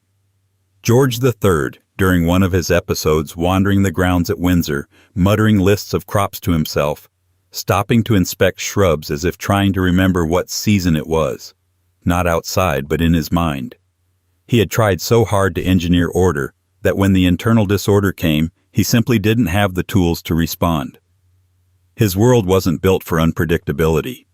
And so he fell back into the only thing he trusted: repeatable tasks. Walk the same route, ask the same questions, reorganize the same garden beds, review the same reports, dig a hole, fill it back up, start again. His fixation with scientific improvement, which had once looked like progress, now resembled a loop. Even after he was declared unfit to rule in 1811 and replaced by his son George, later George IV, the elder George continued to live in his botanical bubble. He was blind by then. He had lost hearing. He spoke less and less. But his daily routines persisted. He still asked about gardens. He still requested updates on seeds. He still believed that if he could just get the right combination of soil, water, and patience, something would grow properly again. When he died in 1820, the public image of Farmer George had already been calcified, part propaganda, part affectionate mythology. A stable king, a practical monarch, a man of the people. But the truth was more complex and far more unsettling. George III's obsession with improvement wasn't delusional. It was rational, measured. It came from a real place. The belief that knowledge, discipline, and observation could solve anything. But what he couldn't solve, what no king can solve, is entropy. Things fall apart, minds unravel, gardens overgrow. Sometimes things don't get better no matter how many lists you make or seeds you sow. And for a man who built his identity around steady growth and control, that truth was unbearable. It's why his life is so fascinating and so tragic, because his most famous failures weren't due to neglect, but to overmanagement. He didn't lose America because he didn't care. He lost it because he thought he could out-reason rebellion. He didn't struggle with madness because he ignored his mind. He struggled because he tried to discipline it like a field. But you can't weed your way out of illness, and you can't graft new roots onto a broken inheritance. George III's legacy isn't the loss of the colonies or even the loss of his mind. It's the tension between what can be cultivated and what refuses to grow to plan. And in the next royal we meet, that tension takes on a wildly different shape, not in gardens or lists, but in wheels, reins, and the wide, empty fields of post-war aristocratic boredom. Because after the empire shrank, the traditions cracked, and the horses retired, Prince Philip had to find something else to control. He found carriage driving. 22. Prince Philip, Duke of Edinburgh, carriage driving as post-polo obsession. At first glance, carriage driving sounds innocent enough. Elegant, archaic, vaguely aristocratic. A sport of gloved hands, crisp harnesses, and polished wooden wheels. Something the late 20th century borrowed from the 19th, like tea sets or unspoken emotional repression. But for Prince Philip, the Duke of Edinburgh, carriage driving wasn't a charming hobby. It was a necessity, a structure, a ritual, a replacement. It became, over decades, his post-polo obsession, part sport, part identity repair kit, and entirely shaped by his refusal to sit still. And behind the gloves and reins and gliding carriages, it was also a window into something deeper. Because Prince Philip's compulsion for movement, fast, controlled, competitive, was never just about the horses. It was about reclaiming control in a life built on symbolic dependence. Let's rewind. Philip was never supposed to stand still. Born a prince of Greece and Denmark, exiled before his first memories could set, then raised in borrowed homes across Europe, he spent his early years as a kind of royal refugee. His family had blue blood but no stable base. And when he finally married Princess Elizabeth in 1947, he didn't gain sovereignty. He lost himself to it. He gave up his naval career, gave up his surname, gave up precedence, independence, and, occasionally, his temper. As his wife rose to the throne in 1952, Philip became the world's most prominent +1, a man of action, relegated to ceremony. So he adapted, as he always had. He became a patron, a founder, a speech giver, a ribbon cutter. He shook hands and planted trees, and walked 3 steps behind. But his outlets, his real outlets, were physical, fast-paced, competitive. First, it was polo. Philip played polo like he lived, fast, aggressive, and unrelenting. He trained hard, played harder, and approached the sport not as a pastime but as a personal proving ground. For years, he was known as one of the best royal players in the world. But eventually, age, that quiet assassin of aristocratic masculinity, caught up. The doctor advised him to stop. His joints agreed. The fields stopped calling. And Philip, who was not built to idle, needed something else. Something that scratched the same itch. Enter carriage driving. Most people assumed he picked it up casually. It seemed dignified, traditional, not too risky, royal enough for optics. But what started as a pastime quickly evolved into an all-consuming focus. Philip didn't just participate in carriage driving, he rewrote the sport. He helped codify its rules, designed and modified carriages, commissioned special harnesses and bits, developed training techniques, took his team on competitive circuits across Europe. At 50-something, he was learning whip techniques from scratch. At 70-something, he was still entering high-level competitions. At 80, he was practicing daily. Into his 90s, he was still driving. His carriage driving kit became as essential as his military medals. Horses were chosen with extreme care. Routines were built around training. Household staff were recruited into the logistical network required to keep the entire operation rolling smoothly. It was as much lifestyle as it was sport. But why? Why, in an age of retirement when most royals were reducing their public load, did Philip double down on reins and wheels? Because carriage driving gave him what palace life often denied: control, speed, and a finish line. In royal life, everything is ambiguous. Success is vague. Impact is invisible. Your name is ceremonial. Your schedule is assigned. Your presence is expected, but not explained. There are no races to win, no markers to beat, no satisfaction in getting there first, because there is no there. But in carriage driving, there is. There's a start, a finish, a ranking, a penalty for sloppiness, a reward for grace. And Philip needed that. He needed consequences. He needed goals. He needed something physical, measurable, real. Observers noted how meticulous he became, how intensely focused. His grooms and trainers often spoke about his dedication, his refusal to compromise, his eye for detail. He didn't just drive. He studied the terrain. He diagrammed routes. He analyzed wheel balance. He adjusted every inch of his rig until it worked his way. It wasn't just a sport, it was a survival system. In a world where everything about him was ceremonial, carriage driving was literal. Move the horses wrong, and the carriage tips. Misjudge a turn, and you hit a gate. Fail to prepare, and you lose. The stakes, though sporting, were real enough to matter. And they insulated him from the dull grind of duty. Because for all his public appearances, Prince Philip was not sentimental about monarchy. He respected it, upheld it, even modernized parts of it. But he didn't need it to feel fulfilled. In fact, he often appeared most himself when he was not wearing a crown, but a helmet.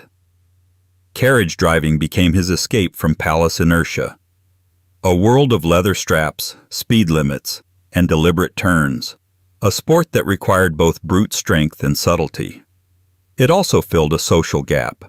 The carriage driving world wasn't just royal adjacent. It was filled with farmers, gentry, equestrian diehards. People who didn't curtsy, but competed. In that space, Philip could just be a man with a stopwatch and a stubborn streak. He thrived in it. By his later years, his name was inseparable from the sport. He introduced it to new generations, helped make it popular beyond Britain, even developed competitions for younger drivers. He spoke about it with the same seriousness most people reserved for geopolitical strategy. It wasn't a footnote, it was a chapter. When he was finally forced to give it up, not by choice but by age, he did it reluctantly. After his retirement from public life in 2017 and even after his crash in 2019, when he was 97 and still driving solo, he resisted fully stopping. Eventually, he ceded to the practicalities. But the routines remained. The horses, the harnesses, the endless adjustments. Because in the end, Prince Philip wasn't addicted to the sport. He was addicted to what the sport gave him: agency. And in the monarchy, where so much is fixed, ritualized, and ornamental, agency is a rare luxury. The irony is that, to the public, this compulsion barely registered. Most saw it as an old man's charming country pastime. But like so many royal fixations, it was carefully managed, publicly softened, and privately all-consuming. Philip's life was a long negotiation between structure and independence, between service and self-definition. Carriage driving offered him a kingdom he could control at speed, with reins in hand and no need to wait for the next ceremonial cue. It didn't give him power, it gave him momentum, and the monarchy, for all its tradition, often depends on that illusion that its members are moving forward even when standing still. Which brings us to another king who tried to preserve momentum by collecting motionless things, stamps. Because where Philip chased roads, George V chased adhesives. Obsessively, quietly, with a kingly sense of urgency, and a stamp album thick enough to smother the weight of empire. 23. George V. Stamp collecting as obsession and emotional regulation. George V didn't speak in outbursts. He didn't rule by charisma or seduce by spectacle. He was not a flamboyant monarch or a master of performance. Instead, he mumbled, grumbled, smoked constantly, preferred the company of birds, dogs, and stamps to that of his own courtiers. If he had a superpower, it was endurance, not charm. So when you read that George V was one of the most prolific stamp collectors in royal, or global, history, you might shrug. It seems harmless. Quirky even. The Collector King, they called him, as if that title softened the weight of the one he actually held. But stamp collecting for George wasn't a quiet pastime. It wasn't just a hobby. It was an obsession with control, disguised as gentility. He started collecting in childhood, inheriting a modest album from his father, Edward VII. That seedling collection, which might have amounted to a few hundred stamps, eventually evolved into what became known as the Royal Philatelic Collection, a cultural treasure housing hundreds of thousands of rare and meticulously preserved stamps, many of them personally acquired, inspected, and sometimes even mounted by George himself. Let's be clear, this was not a symbolic endeavor. George wasn't signing off on stamp-related decisions from a distance. He was deeply involved, studying, corresponding with dealers, attending exhibitions, and even writing notes in the margins of his collection pages. He read specialist catalogs, corrected errors in philatelic publications, and cross-referenced issues with the precision of a scientific archivist. Stamp collecting, to George V, was more than aesthetic. It was narrative control in microform.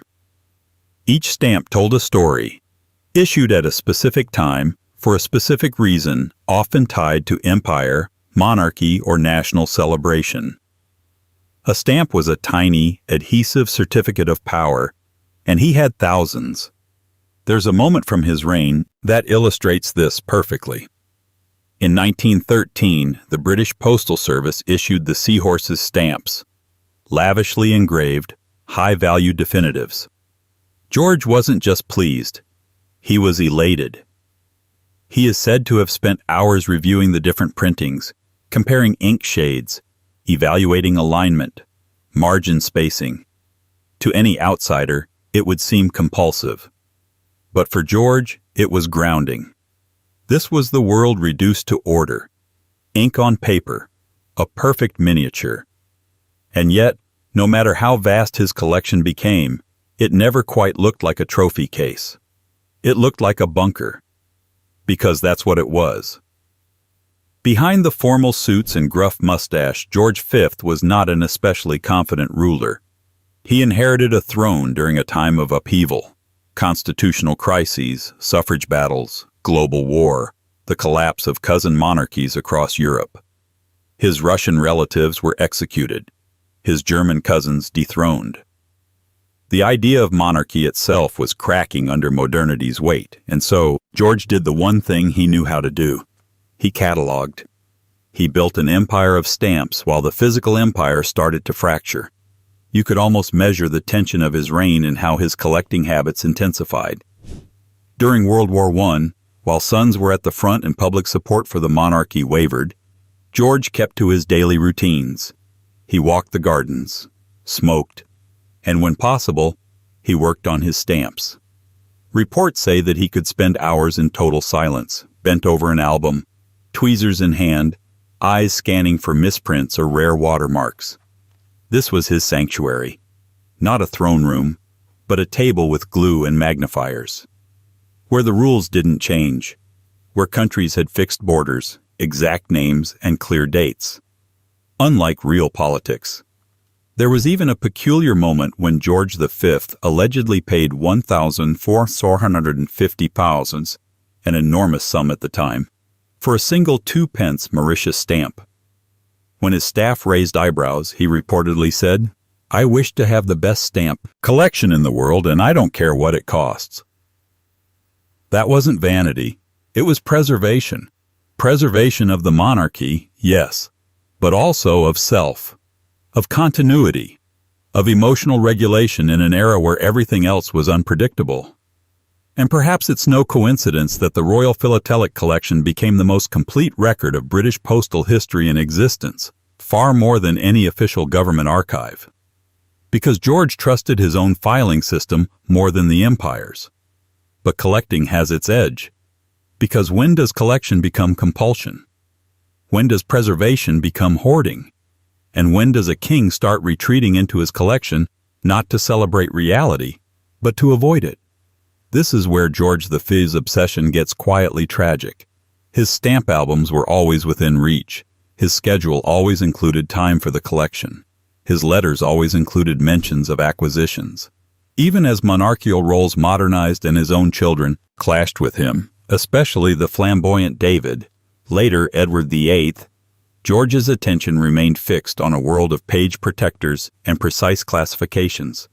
And he wasn't alone. Multiple staff members, some royal, some postal, were tasked with maintaining and expanding the collection under his oversight. Meetings were held, transactions logged, archiving protocols enforced. This wasn't a hobby. It was a shadow administration, one that offered a version of Britain that was manageable. Because stamps don't revolt. They don't gossip. They don't change their minds. They don't question your rule or elope with Americans. They just sit quietly in albums, waiting to be observed, admired, and controlled. It's hard not to see George's obsession as a kind of feedback loop. The more unstable the world became, the more he retreated into the ordered empire of adhesive proofs. And the more he clung to that order, the less able he became to connect emotionally with the world outside. His children noticed. Elizabeth, later the Queen Mother, found him cold. David, Edward VIII, found him stifling. Even his beloved son Bertie, George VI, struggled with the pressure of his father's exacting standards. Because George didn't tolerate disorder. He filed everything, including feelings, into the neat, silent categories of what could be managed. And when he died in 1936, the Royal Philatelic Collection was considered not just a national treasure, but a psychological map. Because kings write history with swords. But George V tried to write his with tiny portraits, printed in ink, pressed into a silence he could finally understand. The collection still exists, still growing, still meticulously curated, still defined by the rules he helped shape. But its most telling stamp is not the rarest. It's the most common one. The one he returned to again and again. The 1 penny red. Ubiquitous, plain, consistent, reissued over and over. Because sometimes when the world changes too fast, it's not the rare things we cling to. It's the familiar ones. And while George kept his monarchy bound in albums, the next royal we returned to did something slightly more scandalous. Not a collector, not a tweaker, but a gambler. And not just of money, but of reputation. Because Edward VII didn't just love the game. He brought it all the way to courtroom testimony. 24. Edward VII.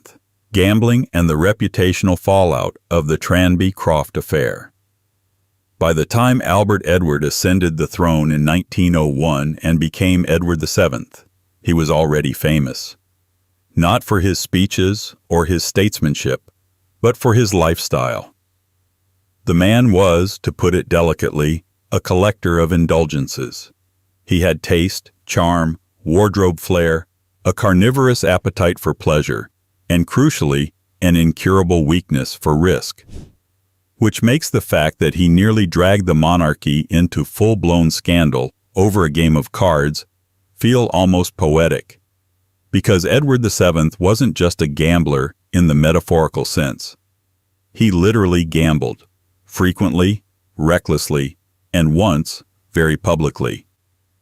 Let's set the scene. It's 1890. Queen Victoria is still on the throne, deep into her mourning, and her eldest son, already 60-ish, silver-whiskered, and seasoned in the art of aristocratic leisure, is the Prince of Wales. He holds no formal political power, but he holds enormous cultural weight, and everything he does is interpreted as a model for the upper classes.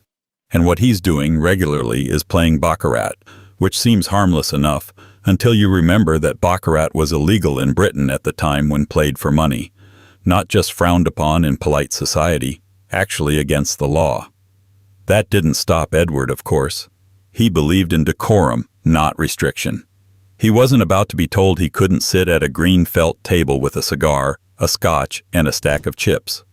His logic: what's the point of being royal if not to slightly edit the rules? Enter Tranby Croft, a country house in Yorkshire, home of Arthur Wilson, a wealthy shipping magnate trying to ingratiate himself with high society. The prince was invited for a weekend of hunting, socializing, and crucially, cards. Among the guests was one Lieutenant Colonel Sir William Gordon Cumming, a well-known guards officer and bachelor. The party was lively, the drinks free-flowing, the baccarat table ever busy. Then came the whisper. Some guests, discreetly, began to suspect that Gordon Cumming was cheating. More specifically, that he was adding chips after the hand had been played. A cardinal sin, even in an illegal game. 5 witnesses, 4 women and 1 man, claimed they saw him do it. No one made a scene, but the implication was explosive. Here's where it gets royal. Rather than reporting the incident or letting Gordon Cumming defend himself publicly, the guests handled it in-house. They confronted him. He denied it. Edward, now in the most delicate position possible, was pulled into the private arbitration. The prince asked Gordon Cumming to sign a document pledging never to play baccarat again. In exchange, the affair would be kept quiet. And he agreed. That could have been the end of it, but it wasn't. A few months later, rumors leaked. They spread like smoke through London clubs and drawing rooms. Gordon Cumming's reputation was collapsing. In response, he made the boldest move of his life. He sued the 5 accusers for slander. And here's the problem. The only way to resolve the lawsuit was to have a full trial, in court, in public, under oath. Which meant Prince Edward, heir to the throne, moral example of the realm, would be forced to take the stand and testify about an illegal gambling party that he not only attended but facilitated. It was a PR catastrophe before PR was even a field. For the first time in British history, a future monarch was dragged into a civil courtroom, not as a plaintiff or sovereign, but as a witness to his own embarrassment. The trial lasted 6 days. Edward, to his credit, was calm and composed. He admitted he knew baccarat was illegal, admitted he had played it often. He claimed he hadn't seen any cheating, but the damage wasn't in the verdict, it was in the spectacle. The court eventually ruled against Gordon Cumming, but the real loser was the image of royal untouchability. The affair made headlines across the empire. Satirists had a field day. Parliament squirmed. Victoria was livid. The idea that the Prince of Wales was hobnobbing with accused cheats, hosting illegal games, and asking people to sign silence pacts? Not ideal. And that's just the part the public saw. Behind closed doors, it was worse. This wasn't a one-off for Edward. His gambling had long been known in elite circles. Private clubs tolerated it. Foreign courts expected it. But what the Tranby Croft affair exposed was how dependent he was on the entire machinery of secrecy. The club code, the unspoken agreements, the understanding that certain behaviors, so long as they stayed contained, could be overlooked. When that code broke, even just a little, the entire illusion wobbled, and the palace scrambled to patch it up. The court minimized it. Biographers softened it. Later historians reframed it as a social faux pas. But at its core, This wasn't about one game. It was about a royal compulsion to play, not just with cards but with consequences. Edward believed he could outcharm scandal. He had done it for decades. Extramarital affairs, lavish spending, constant travel, endless distractions. The man turned leisure into a constitutional art form, and yet it was always on the edge of disaster. One leak, one lawsuit, one misplaced card away from collapse. Because at the heart of it all was a man who needed the game. He needed stakes. He needed to win. Not just at cards, but at perception, at social power, at the balancing act of being both the people's prince and the aristocracy's debonair rogue. And after the Tranbycroft fallout, Edward didn't stop gambling. He just did it more carefully. The palace tightened. The press played nicer. The handlers got better at misdirection. The monarchy learned a lesson. When the heir insists on playing with risk, you better control the lighting. Which raises the question, what do you do with a king who can't stop? Courting scandal? You crown him, apparently, because when Queen Victoria died in 1901, Edward finally became king. And surprisingly, he ruled with competence and restraint. The gambler became a diplomat. The playboy became a patron. The man who once risked the monarchy in a card game became its unifying figure. But the core didn't change. The thrill-seeking, the appetite, the constant movement, it just wore better clothes. His life remained, in many ways, a performance of moderation masking compulsion. The court's job was no longer to hide it, but to frame it as charm. And that's the royal trick, isn't it? Some obsessions get labeled as eccentric. Others get passed off as hobbies. Some, like Edward's, become mythologized into stories of rakish glamour. But they all share a root, a craving for something the crown alone can't satisfy. Which leads us to another kind of compulsion altogether. Not the thrill of the gamble, but the daily ritual of grief. 25. George IV. Medical sedation as managed incapacity. George IV, by the end of his life, wasn't so much reigning as he was being propped up, with cushions, with excuses, and, increasingly, with laudanum. Not that anyone said it outright. Royal communications didn't come with medical footnotes. Courtiers didn't circulate bulletins titled, "Our Majesty's Morphine Habit." And the press, in the age before flashbulbs and leaks, played along, out of fear, loyalty, or simply habit. But behind the layers of velvet and gilt, beneath the wigs and diplomatic platitudes, was a man who had become a sedated sovereign. Managed, dosed, and distanced from the functions of state by a chemical relationship he never publicly acknowledged but very much depended on. This was George IV in his final decade, a king who ruled through protocol but lived through painkillers. Let's rewind. George IV, formerly the flamboyant Prince Regent, had always been the monarchy's greatest contradiction. A man obsessed with appearance, ceremony, and elegance, yet plagued by insecurity, illness, and self-inflicted instability. His youth had been a fireworks display of excess, gambling, mistresses, fashion, architecture, debts. No one did splendor like George, but splendor, as ever, comes with invoices.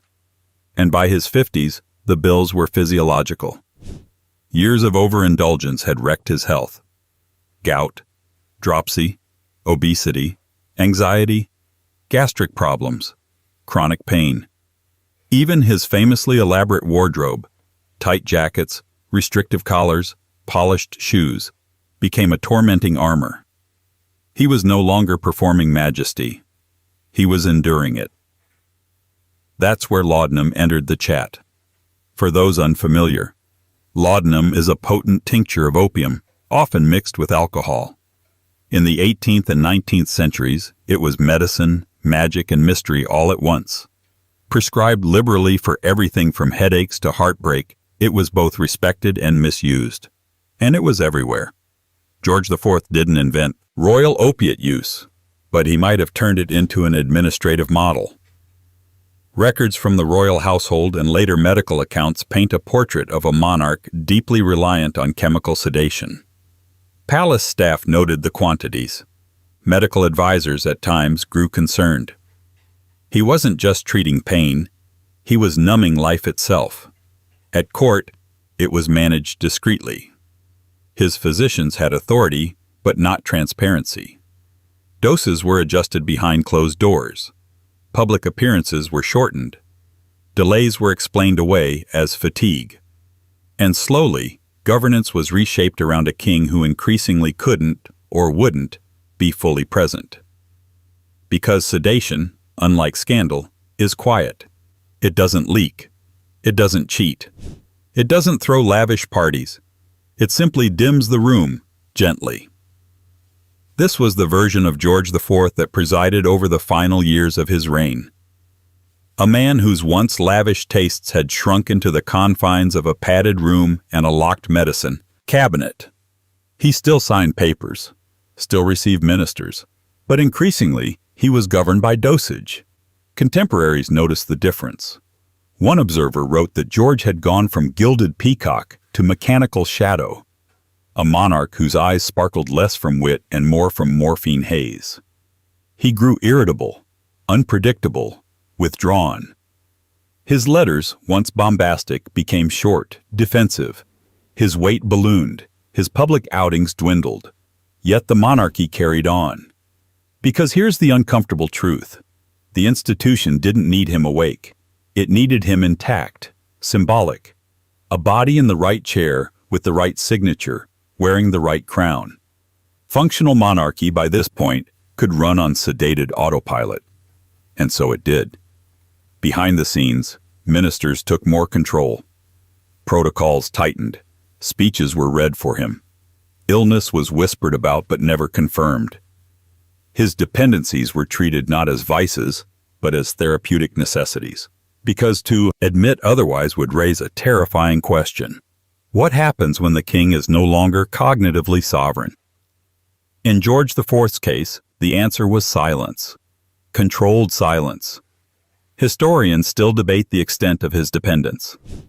Addiction, as a medical term, didn't exist in the way we use it today. But what is indisputable is the pattern. Increased use, decreased visibility, and a palace machine designed to keep up appearances. And what a strange inversion it is. A man once defined by too much presence, too many parties, debts, headlines, became a man defined by strategic absence. Not abdicated, not incapacitated, just muted.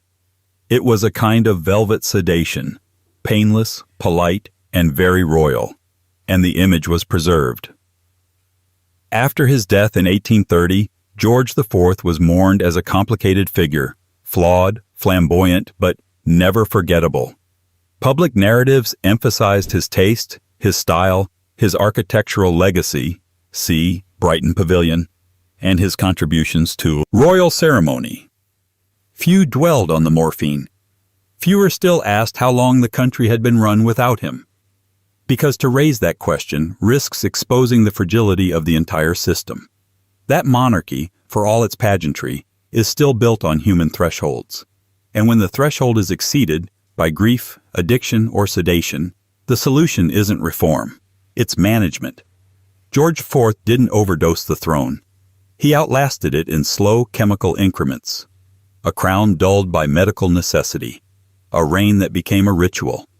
A man who slipped, one drop at a time, into royal silence. Which leaves us with an irony, quietly devastating. In youth, George IV feared obscurity. He wanted to be remembered, loved, admired, envied.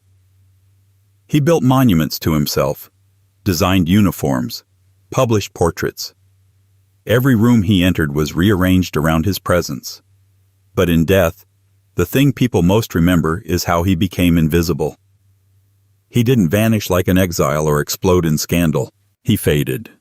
With dignity, with privacy, and with a little too much laudanum. And yet, he wasn't the only royal to manage pain through ritual, habit, or compulsion.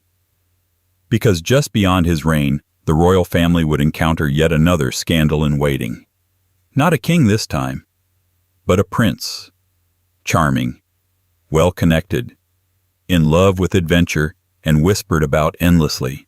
And as rumors swirled, the palace scrambled once again to contain a far more dangerous implication, that one of their own may have been addicted to more than just power.